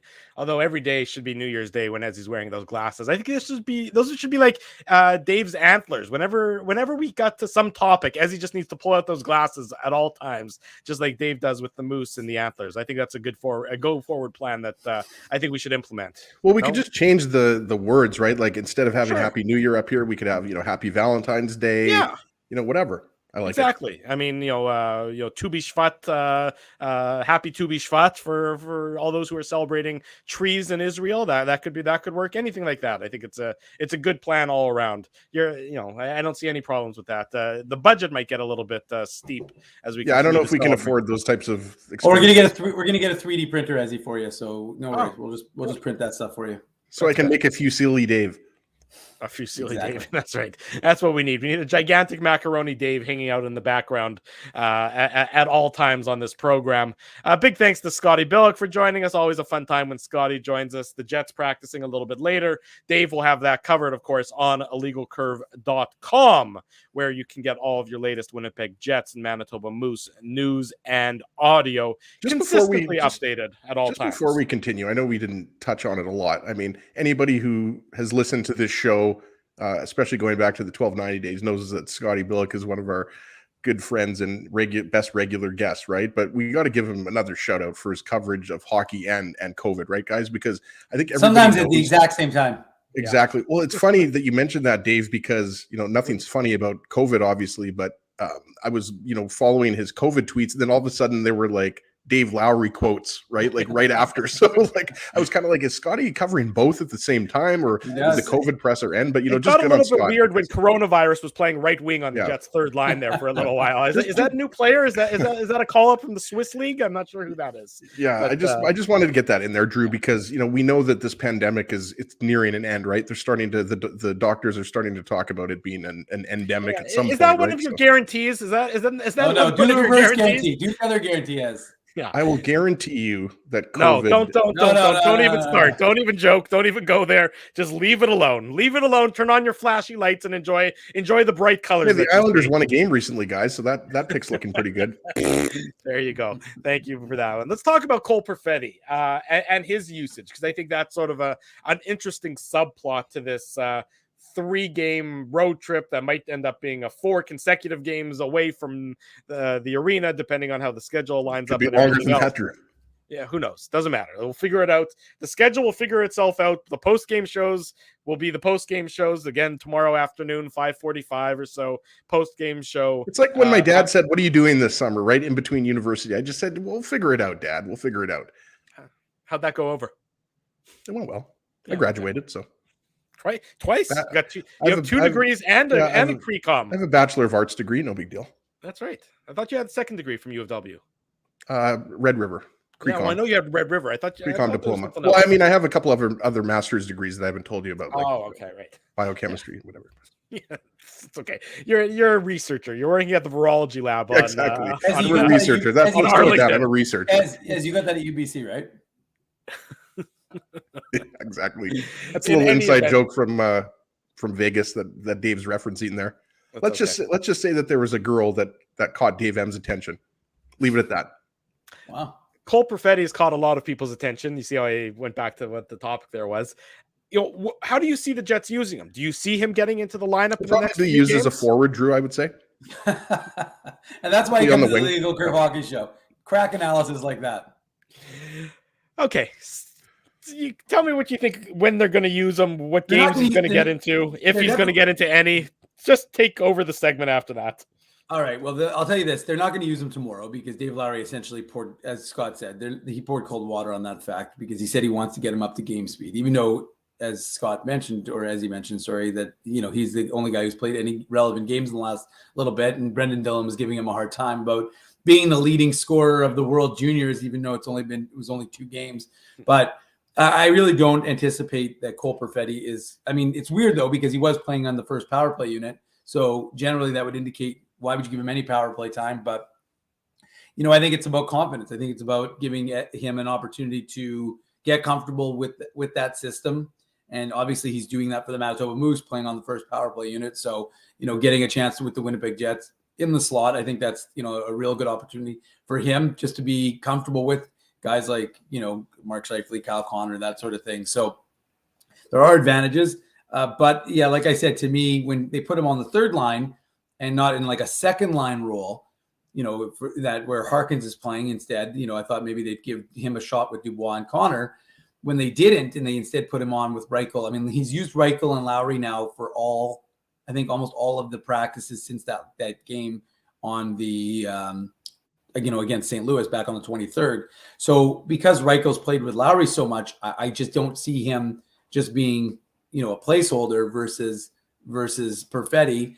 So, and we heard, like I said, from Dave Lowry yesterday, who said he's going to be on the trip. They spoke to each other.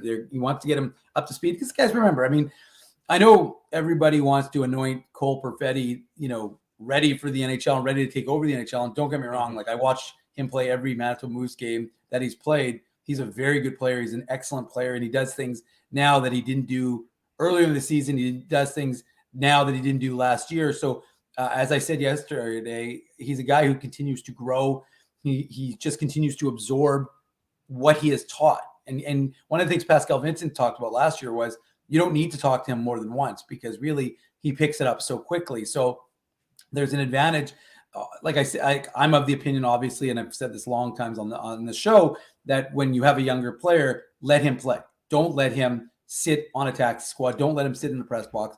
Let him get those minutes with the Jets or the Moose, whatever it is, but let him get those minutes. So Cole Perfetti, to me, we know he's not, I based on way, we'll see practice again today, but my guess is he's right now for tomorrow's game, he's just a player for Andrew Kopp, because it really did seem like, Dave Lowry said, and I think his words were, they anticipate Andrew Kopp will be a player for tomorrow's game because he brought his equipment to Michigan. He has been practicing. He has been able to get to the rink. So I think Andrew Kopp is the guy who's going to come in. I think Cole Perfetti will just go out for tomorrow's game. I think he's more likely to be playing against Arizona if you give him an opportunity. Obviously, depends on how things go against Vegas. We'll see, if you want to reward the team and keep them together. It's a good learning opportunity for Cole Perfetti, and he does have those 2 games under his belt. The Moose play 2 games against Iowa, and I think then they're on the road. So he probably isn't losing much by being with the Jets versus the Moose, obviously the 2 games. But I think, like I said, to answer your question, Drew, I think you're more likely to see Cole Perfetti in the Arizona game than you are. I don't think you're going to see him against Vegas. That's right. And guys, you have to consider context, right? I think a lot of people, look at David Gustafsson, right? And how long he had to wait to get his recall for the Jets. But Gustafsson and Perfetti are, 2 years apart, essentially. I don't think Gustafsson turns 22 until I think it's April. But this is a 2018 draft pick versus a 2020 draft pick, right, Dave? Mhm. So I think you have to factor that in as well. Not that you didn't, obviously, but you have to factor in the game here, right? This is the first game in 2 weeks for the Jets against the Vegas Golden Knights, who are a top team in that Pacific Division. I mean, we all expected them to be. It took them a little bit of time to get to where they are. And I don't know if you guys caught any of the game between the Golden Knights and the Ducks, but I mean, this Golden Knights team, even without Max Pacioretty, who's going to be out for quite a long time, this is still an excellent team. We talked about Laurent Brossoit. I mean, Leonard's obviously an excellent goaltender, but Brossoit is an excellent backup. So he's won his last 2 starts. He's 8-3 on the season. So yeah, I don't think, like you said, all things, being considered, Perfetti probably won't play tomorrow afternoon. But I think, Dave, you have to look at it, in terms of, this is an opportunity for Perfetti that he otherwise wouldn't have had, right? Because he, of course, would have been playing for Canada at the World Juniors. Most likely he would have been sent back to the Manitoba Moose. So this is just a great opportunity for him. And yeah, if he gets into a game or two, but this isn't about, Perfetti sticking with the Jets for the rest of the season, guys. Like, we know Perfetti is going to be. Let me stop you right there. Why isn't it? If he gets, no, I'm just saying. I'm not saying that he won't stick with the Jets, Drew. All I'm saying is, I mean, you have to take it, baby steps here, like one step at a time. Sure. Like, you can't, I think it's like cart before the horse, right? Like, people are already talking about, like as if Perfetti is going to be a regular in the Jets lineup. And again, he could be. You have to just factor in, like what I meant by context is, I think, Perfetti, I think, it was, I forget who it was that made the comment. It might have been, Craig Button. It might have been Gord Miller, just talking about how smart Perfetti is, right? Like, I forget who the pass was to in that game, the first game against Czechia. He had 3 assists, if I'm not mistaken. Just like his smarts, right? Like, I don't know when that happened, but I thought I would get that in there. But when they weren't the Czech I don't know when Czech anymore. Republic became Czechia, but I'm gonna say Czechia because that's now how that. As long country as you don't go back to Czechoslovakia, you should be fine. No, I won't go back there. But so he's clearly a top player in that draft class, right? Like, we know he's going to be a staple in the Jets' top 6 for many years to come, right? Like, it might be 15 or 20 years, but you have to look at it like, we're just getting back into the season, guys. The Jets haven't played for 2 weeks. So, yes, could he play tomorrow afternoon, even though it looks unlikely with Andrew Kopp coming back? Yes. But right now, this is just an opportunity for him to practice, be with the team. And, yeah, he could stay with the team the whole year. Again, as a fan, I would love to see Perfetti stay with the Jets and with the taxi squad. That's now an option. But you just have to hold the brakes here a little bit, guys. Pump the brakes, and we'll see what happens. Because there's no doubt that, he's ready for the NHL. It just matters, it also will have to be factored in, who else is available to the Jets and who will be available to Dave Lowry. But it's definitely interesting because we essentially thought, 2 or 3 weeks ago, Perfetti was going to be with the Moose for the rest of the season. And then maybe he'd get a call up in later in the season. But now, because of COVID and the taxi squad and everything like that, he's going to get a chance to prove himself. Yeah, you're absolutely right, Ezzy. And I mean, this is, I think we talked about it with Scotty. We talked about it in hour number 1 as well. This is just, I mean, I do feel that there is something to be said about the clean slate that I think a lot of these players now have in front of them, that they get to, that it seems like Dave Lowry, as a coach should always do, is that, okay, I really don't know any of you from a head coaching perspective. I know you as an assistant coach, but I think he knows his son a little bit, Drew. Smart ass. God forbid your New Year's resolution wouldn't have been being less of a smart ass. But in any event, overlooking that flaw in you, I'd say that he's saying to all the players, or the vast majority of players, look, you have a complete blank slate in front of you. You have to show me what you're going to do given the opportunity, and prove to me that you deserve X role, or you deserve Y role, or you deserve Z role, whatever it may be. And if you perform to that level, I'll give you the opportunity and the time on ice commensurate with that kind of performance. And that's got to be exciting to young players, probably a little nerve-wracking to some of the veteran players, but that is probably what this team needed and what this organization needed. Just a simple factor that, and this is just human nature. Paul Maurice got comfortable and, got stuck in his ways a little bit. And, we remember last year there was the conversation about if he's too stubborn. And of course it turned into the joke about the only thing he's stubborn about is, what was it, mustard on hot dogs or ketchup on hot dogs or whatever nonsense it was, rather than, focus ketchup on has no place on a hot dog. You know that, Drew. okay, well, whatever the exact response was, and that sort of deflected from the crux of the matter, which was that he was too comfortable in how he deployed his players, and he couldn't get out of that rut, and he couldn't sort of see the forest through the trees. Well, now there's a new person in charge, and as a result, everybody is going to have to, prove it to me. The show me state, as they say about Missouri, prove to me what you have done, or that you deserve the time that you're going to get on the ice. And I'm excited to see that from a Winnipeg Jets perspective. And I think all fans are probably excited to see that as well. And the Jets have, look, these games are important. They're 30 games into the season now, the Jets are, and their record is not where they wanted it to be. And we've sort of talked about that a lot, a couple of weeks ago. And now they have this opportunity where you have 52 games remaining on the schedule, assuming that they get all 52 in, and I think they probably will. And it's up to the Winnipeg Jets to win a good number of those 52 games. You're looking at a team that probably has to win 30 of those 52 to really, maybe even a couple more than 30, to firmly establish themselves as a playoff team. And the opportunities in front of them, the talent is still there. It's not like all of a sudden they're bereft of talent. There's a new head coach in charge, and I would expect the Jets, admittedly, there'll probably be some rust tomorrow, but I would expect them to really hit the ground running and look almost reborn, as we talked about with Scott, and we talked about in the first hour, gentlemen. Yeah, I think just kind of wrapping up the prophetic talk. The truth is, as T. Conopoli says, if he makes your team better, then you keep him in the lineup. And I don't think there's any question about that. But, if you're not getting the benefit to having him in the lineup, then you need to do what is best for the team. Because I think it was one of the comments that I just put up, but I think the reality is, it was Robert Sutton's, every game is important. The Jets are no longer in a position. Your 9-3-3 run is long ago.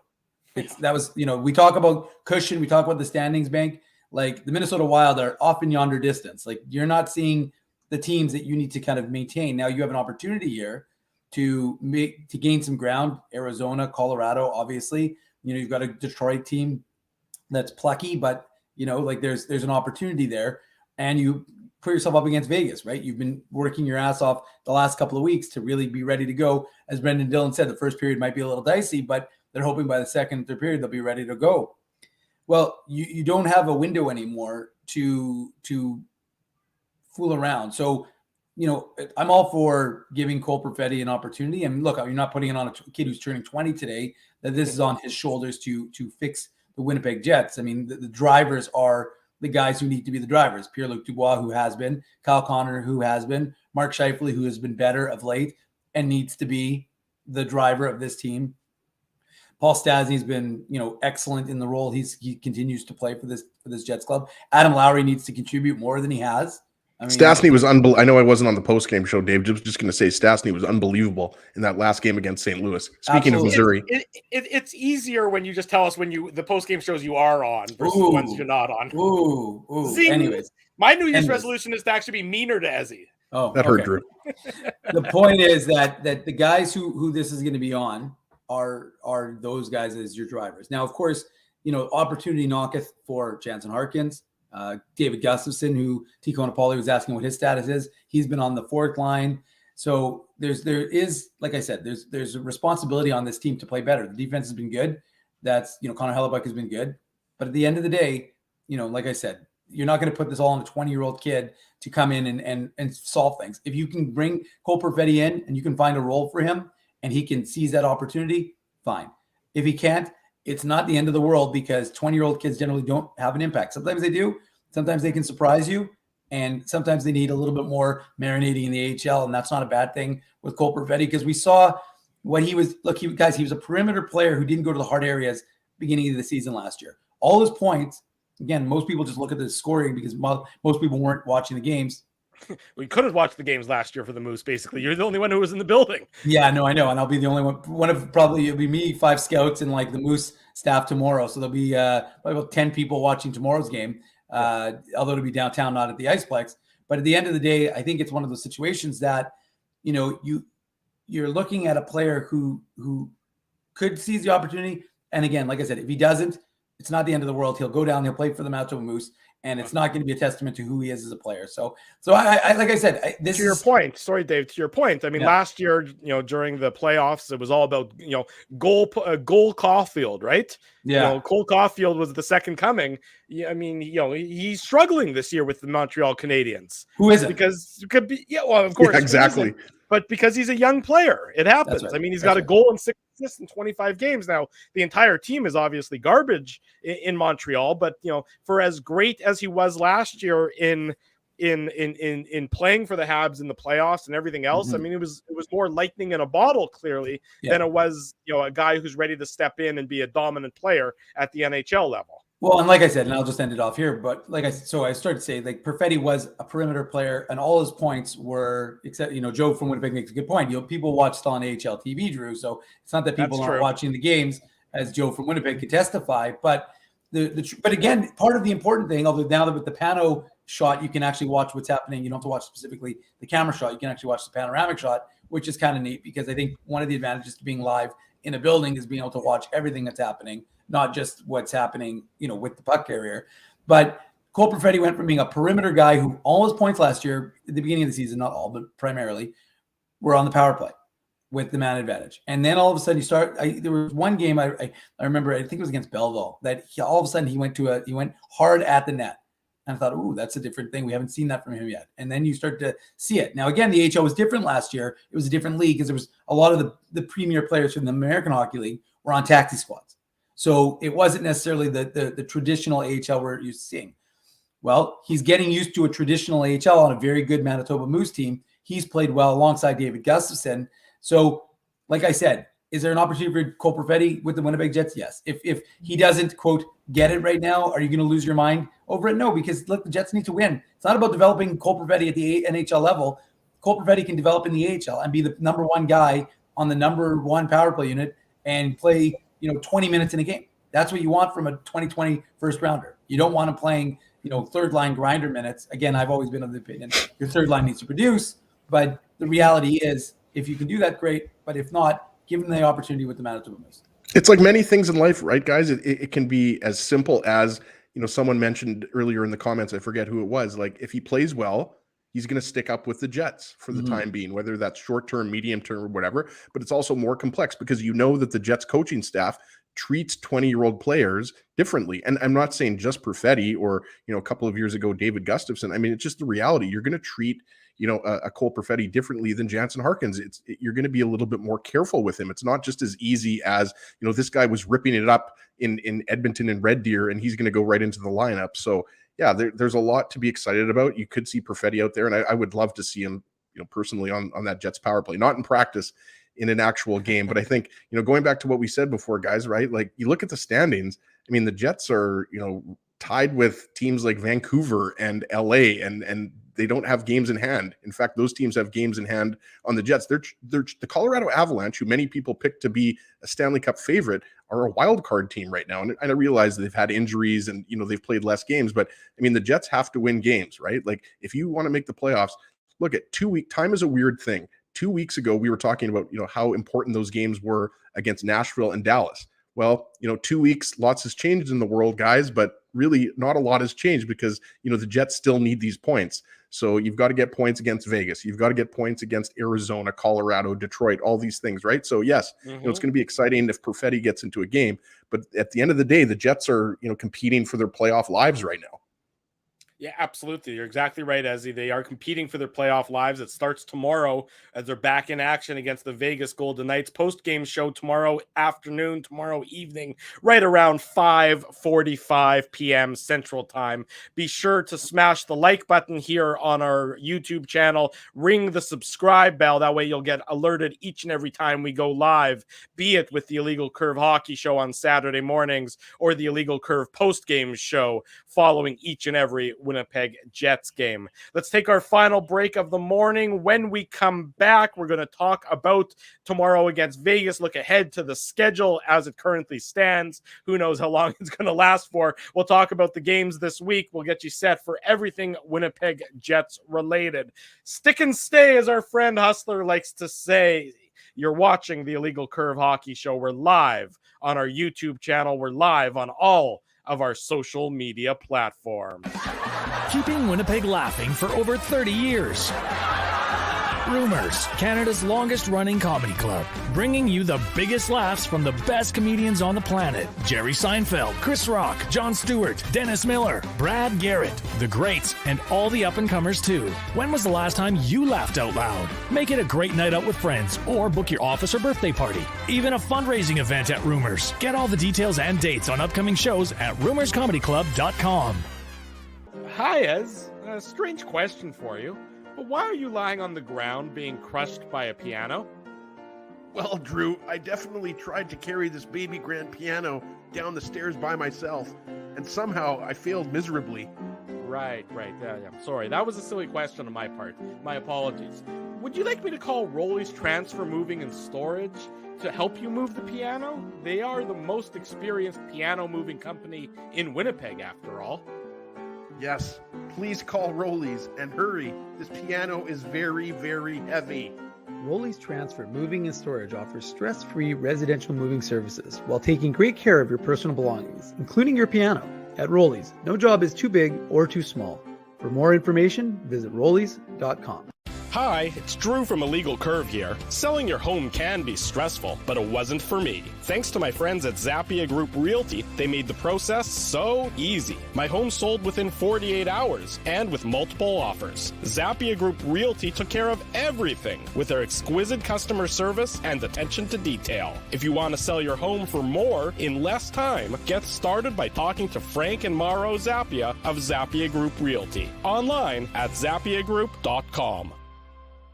Hey, it's Aaron from Bernstein's Deli. That's right, Ezzy. I'm the guy who makes all your sandwich dreams come true. So when you think Illegal Curve, what comes to you? How about juicy chicken schnitzel, grilled salami, fried onions, melted cheddar cheese, and honey mustard on toasted thick-cut city rye bread? Man, that's like the holy grail of sandwiches. And so it shall be known as the Illegal Curve Sandwich. The Illegal Curve Sandwich. Try it today at Bernstein's Deli. Find us at Corridon and Lanark or online at bernsteinsdeli.com. Hey, Drew.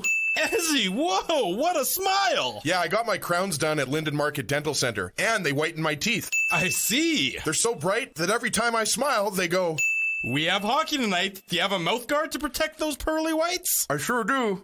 Whoa, they even ting through the mouth guard. Linden Market Dental Center covers all your dental needs from restorative to cosmetic dentistry and will fit you with a sports guard for that active lifestyle. 877 Waverly. See lindenmarketdental.com. So you're a pizza person, you married a wing person, but somehow your kids are salad people. You can't pick your fam, but you can pick your BP meal deal, starting from $18.99 for takeout or delivery at bostonpizza.com.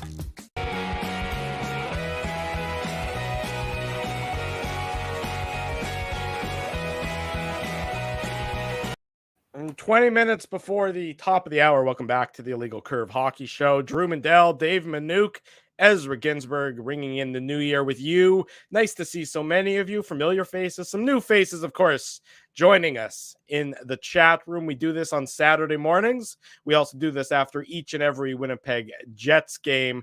Tomorrow, 5:45 p.m. Central Time with the post-game show. And then Tuesday and Thursday, a little bit later, those are 8 o'clock puck drops. So post-game right around 10:45 or so. Nothing too late. I think you guys can stay up those late hours. Nothing like those midnight or 12:30 post-game shows we had that stretch of earlier this season. Hey, we still party. We still got them done. Yeah, we partied. There's no question we partied. I partied into the wee hours of, I think, 10:15 last night before I fell We asleep. didn't party into a Charleswood ditch, but we still partied and got the shows done. It's been a long time since we partied. Hey, into a Charleswood if we ditch. can do a triple overtime game in the summer, then I think we can handle it. 2 o'clock in the morning post game shows. Come on, folks. Which shockingly was like had 800 people on it, so it was like our most watched. Speaking of Charleswood ditches, Dave, we were just in Tuxedo. Like, could we get some sidewalks there? I mean, Drew, you grew up in Tuxedo. Like, where are the sidewalks, man? There aren't any. I think it's part of the. I think it was part of the planners' hope that there wouldn't be any pedestrians. I believe is what the thought process behind that was. But there are sidewalks where I live now, Ezzy. So I'm glad that you hopefully that is covered disagreement with sidewalks, I guess. I love the area that you live in now. That would be my number one choice, probably, of another area to. I mean, there's a lot of great areas in Winnipeg, but Crescentwood is beautiful. The trees, the houses, the Grove. Even though, did you guys see the Grove? There was a little accident there. Yeah, at the Grove? A car drove through it. Our friends at the Grove, which is not far from where I am. Sorry to hear that. I hope nobody was hurt, but it was a pretty big. Like the car was like halfway through the restaurant. Yeah, right on the corner of Stafford and Grosvenor. There, the car just T-boned the building, and it's, like you said, the restaurant was, I guess, mercifully it was closed at that point because of COVID. So I guess that's fortuitous timing, and glad that no one was injured. But that is certainly certainly not a good place to park your car in the side of a building. No pizzas or croquettes were injured in that car accident. That's good, and that's very important, of course. Gentlemen, let's talk about this road trip. It's a 3-gamer, 4-gamer, whatever you want to call it. 4 straight on the road.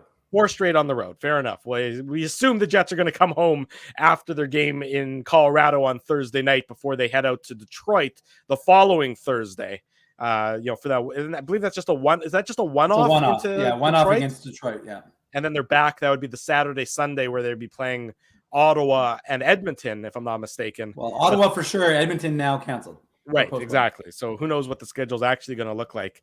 But in any event, this is a 3-game road trip against conference opponents. And obviously we know that the divisional opponents, and there's 2 of them, I guess, in Arizona and Colorado. Those games are certainly important. But where the Jets currently are, if you look at the standings, I mean, they are battling for those wild card spots. Edmonton and Colorado currently hold down the 2 wild card spots. Colorado as a wild card team is a little bit misleading because they've played so few games. They really, with their 667 points percentage, are closer to the top of the Central Division than they are in actually a wild card spot, assuming they continue the roll they're on 7-2-1. But the Jets are battling, as he mentioned, with the Vancouvers and the Los Angeleses and the San Jose's, and of course the Oilers, as you mentioned, for those wild card spots. So all of these games are hugely important. I mean, the Edmonton Oilers, a team that has really hit the skids since they were, atop the league almost as one of the best teams. They're 2-7-1 in their last 10. So that's a team that's certainly been struggling as well. They need to get some goaltending. I don't know if you guys saw what my New Jersey Devils did to them. Jack Hughes in overtime. He got the overtime winner, but I mean, goaltending is an issue there, right? And that should not surprise anyone because we talked about it in the offseason, right? Like you're going back with Mike Smith and Mikko Koskinen. Obviously, Alex Stalock's injury didn't help anything, right, guys? Yeah. But even with the Stalock injury, I mean, I think most of us would agree Stalock is more of a backup at the NHL level at this point in his career, right? So they're going to have to figure out the goaltending situation, right? Like, some people look at like a Marc-Andre Fleury. I have no idea if that's an option. Another thing we haven't really talked about, Drew, I know you kind of want to stick with the Jets here to end of the show.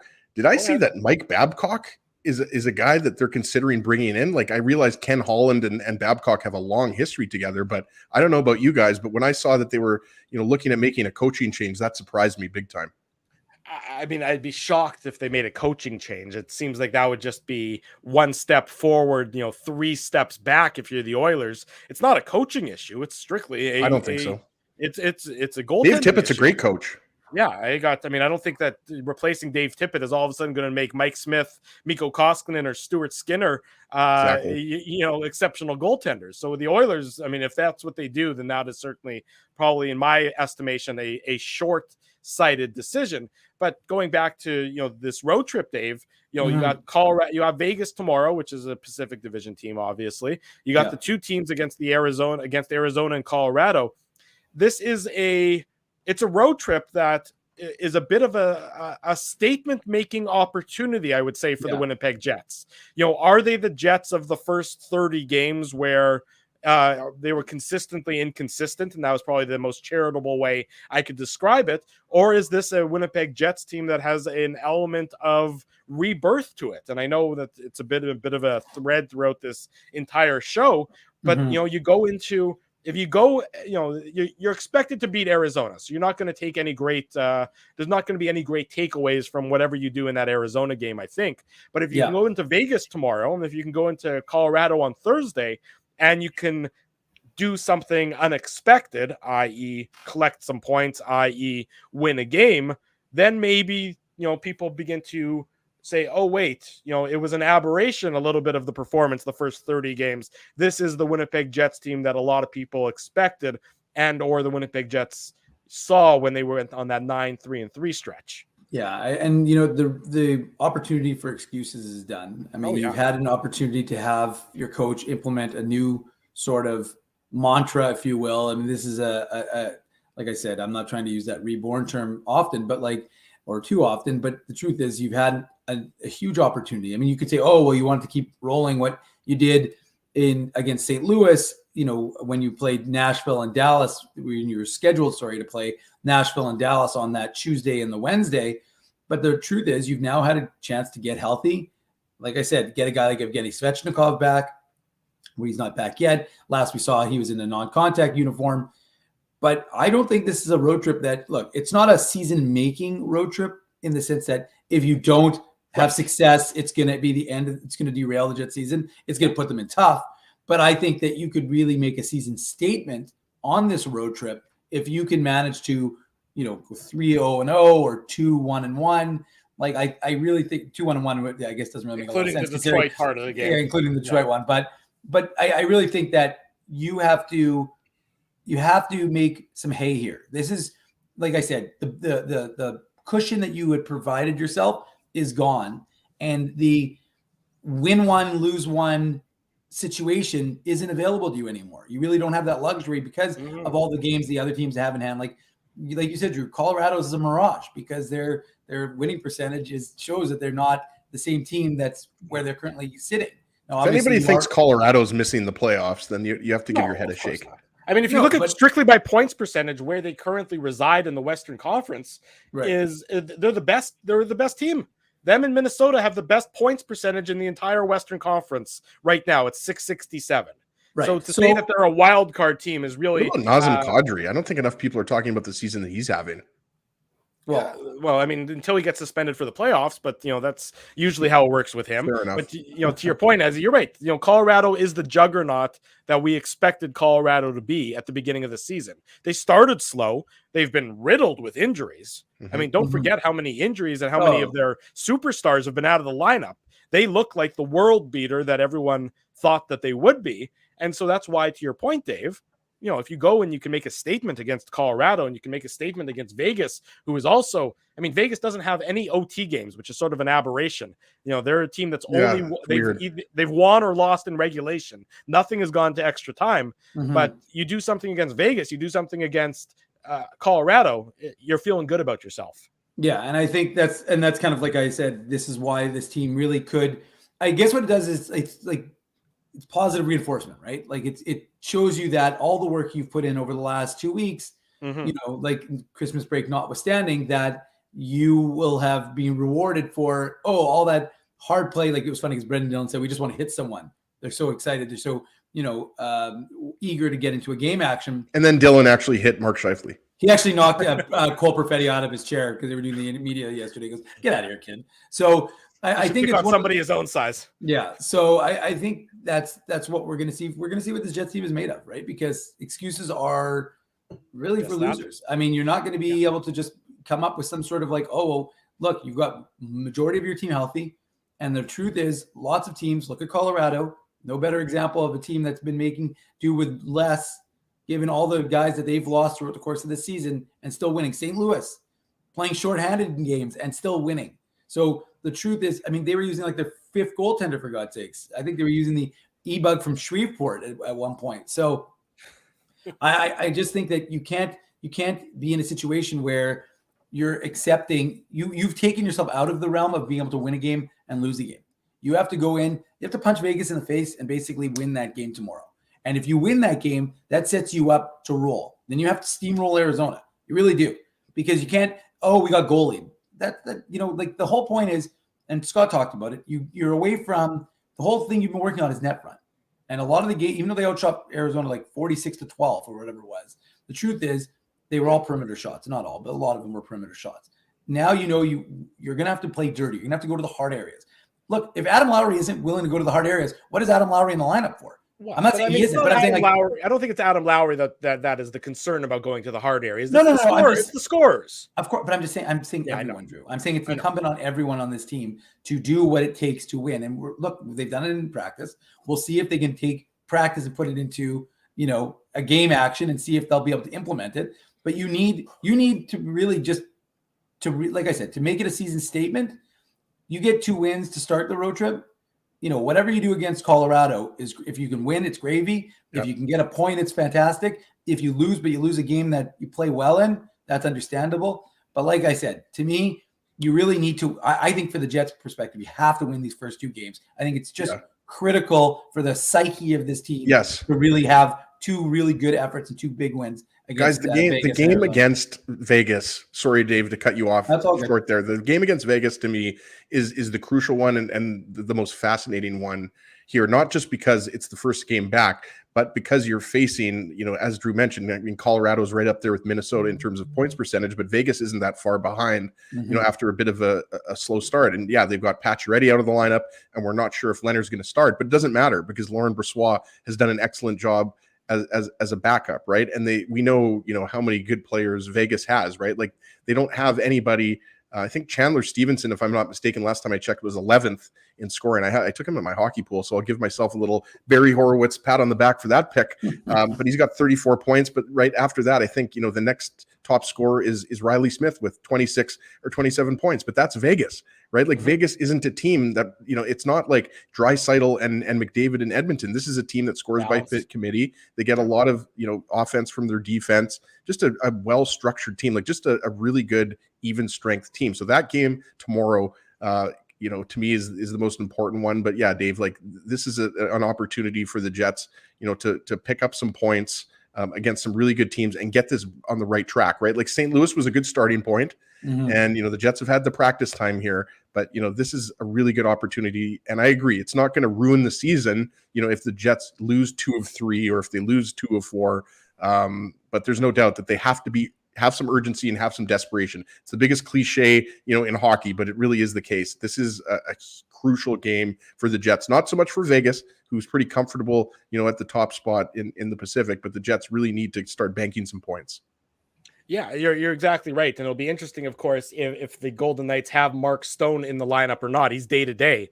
And I mean, we don't need to tell people in the chat or people watching this or people, listening to the podcast later on how important Mark Stone is. He's certainly one of the best players all around in the entire NHL. So if you're a Jets team, and yeah, admittedly, you're not at full strength either, but I would say that you have more of your best players in the lineup. If the Golden Knights are without Mark Stone, and if they're without Max Pacioretty, who we know will be out of the lineup, and if they're without Robin Leonard, and he's, it's unsure if he's going to play or if it's going to be Laurent Brossoit tomorrow. This is an opportunity knocks. You're catching a Vegas team at a bit of a lull or a bit of a weakness in terms of the injury bug. I also think that the weird start time tomorrow, 1:00 local time in Vegas, is actually going to be an advantage to the Winnipeg Jets, in that the Jets are so desperate to get back into a game. You would expect them to be, it might not be pretty to start in terms of, getting a feel for the puck on the stick and things of that nature, but you would expect them to be, horses getting ready to be let out of the starting gate after not playing in game action for 2 weeks. So you wonder, can that be to the Jets' advantage, to begin the game? Is you sort of, jump on what might be a bit of a sleepy atmosphere. When you go to Vegas, it's usually, the wild and crazy show and the party and the spectacular pregame shenanigans and all that jazz. Well, those pregame shenanigans usually don't have the same impact at a 1:00 Sunday afternoon start time just after New Year's Day as they do on a Friday night when everybody's geeked up for the game. Well, and Drew, you would know because coming from someone who's danced on the piano at the Chandelier Bar, you would know, right? Ezzy, I do get into things, but I don't get into my trouble in Vegas until, again, a little bit later in the evening. 1:00, I'm still sort of shaking off the events from the night before. Maybe I'm still You've got an Earl of sandwich in your belly. Yeah, I got a little Earl of sandwich. Maybe I'm relaxing at the sports book, trying to, win a few shekels on some weird, third division soccer game that's probably been fixed.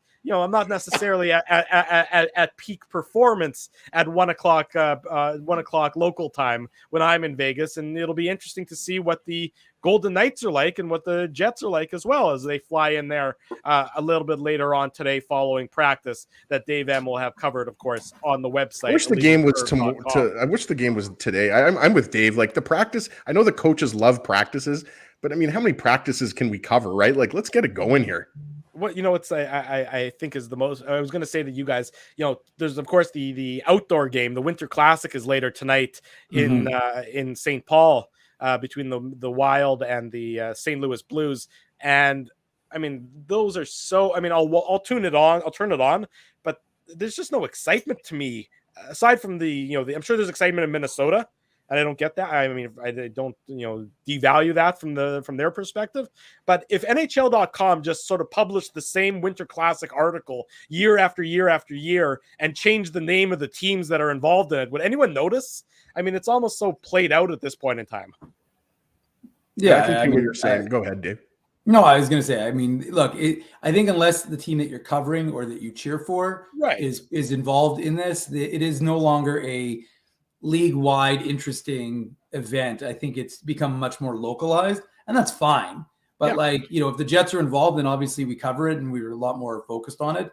And, fans love it because you get these Heritage Classic uniforms, which fans pray become the permanent uniforms. Mm-hmm. But I think it's one of those situations, Drew, that it become a localized event. So I wouldn't turn it on. I don't really care that much about it. I think that most folks, like I said, unless it's a little more interesting, I guess, for Jets fans or people who cover the Jets, because, it's teams that are in the Jets division. But other than that, I don't think there's a tremendous amount of interest anywhere outside of St. Louis. And I mean, again, there was interest. It's funny. A lot of it has to do with because the games are not that great. Drew's timing us out. I'm timing you out just to say latest from Winnipeg Jets practice, courtesy of Scotty Billeck, who was, of course, on the show with us about 90 minutes or so ago. Evgeny Svechnikov on the ice, and he's not wearing the yellow non-contact jersey. Good to know. So it certainly looks imminent that he will return to the Winnipeg Jets lineup, assuming he gets through practice without any setbacks today. It could very well be for tomorrow's game in Vegas. I would assume Dave Lowry, Kopp, Svechnikov is your third line. Yeah, and again, the interesting thing for me is that it just goes to show you that this 2 weeks has come to be such a benefit to the Jets, because Evgeny Svechnikov would have missed a number of games if he wasn't if this hadn't occurred. So you got Svechnikov, who's feeling good and ready to now that he's shedded his non-contact. You're going to get him probably to bump, I would imagine, Christian Reichel out of that third spot. And I mean, who knows, because he's been playing there. So we'll see what happens in that regard. But maybe it's Jansen Harkins. He bumps and Harkins goes back down to the fourth line, which makes our Harkins conversation completely moot. And means if you were listening live, that's probably a good thing, because if you're listening to the post-game podcast and you've already read illegalcurve.com and you read the practice report, and you may see that the lines look different, you're going to be like, what is Minuk talking about? Or Mindell. I bet you they keep Harkins where he is. I just think I would think so. Yeah. But at the same time, this many practices with it. But at the same time, you also know what you have in Dubois, Connor, and Svechnikov, right? So very easily, especially Gavin, like we just talked about, we spent how much time talking about it.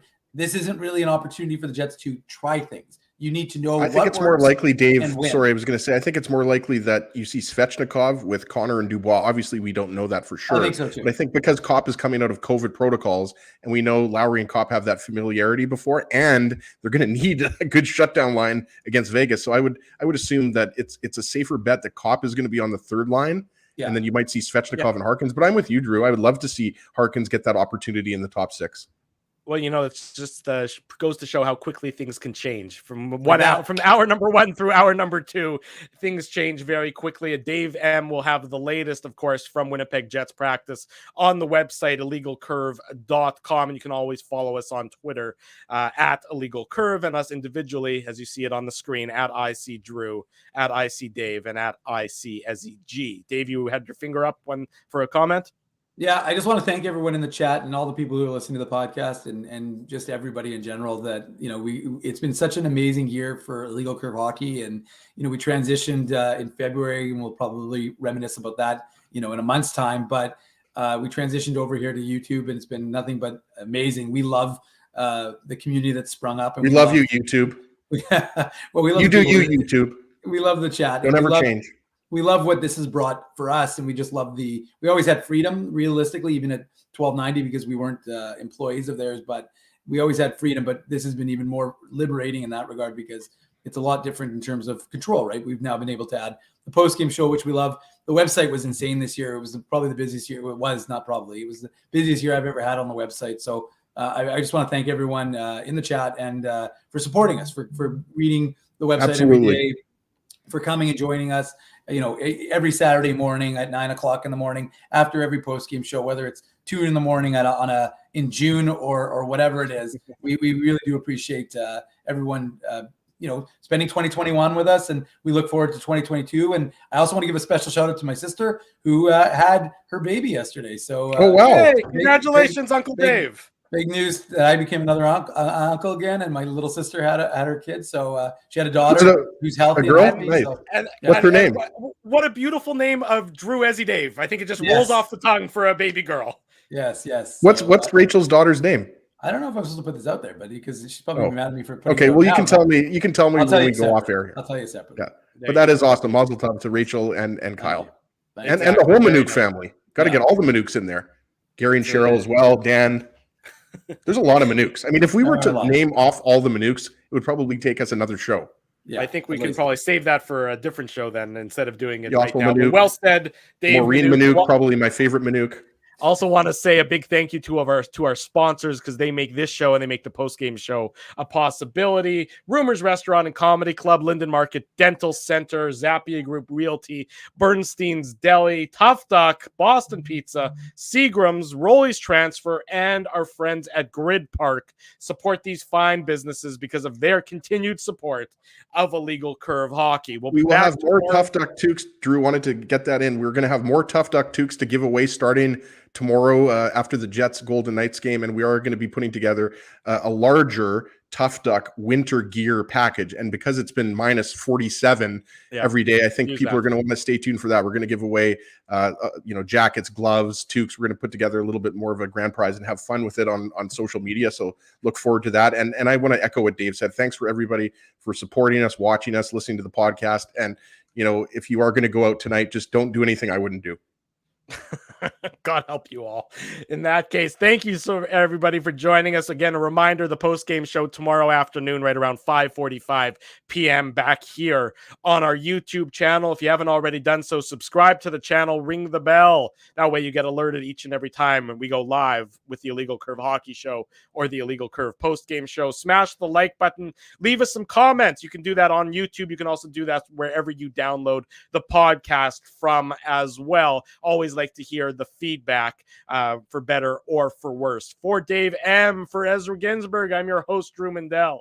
If it's Saturday, it's the Illegal Curve Hockey Show live on YouTube and all of our social media platforms.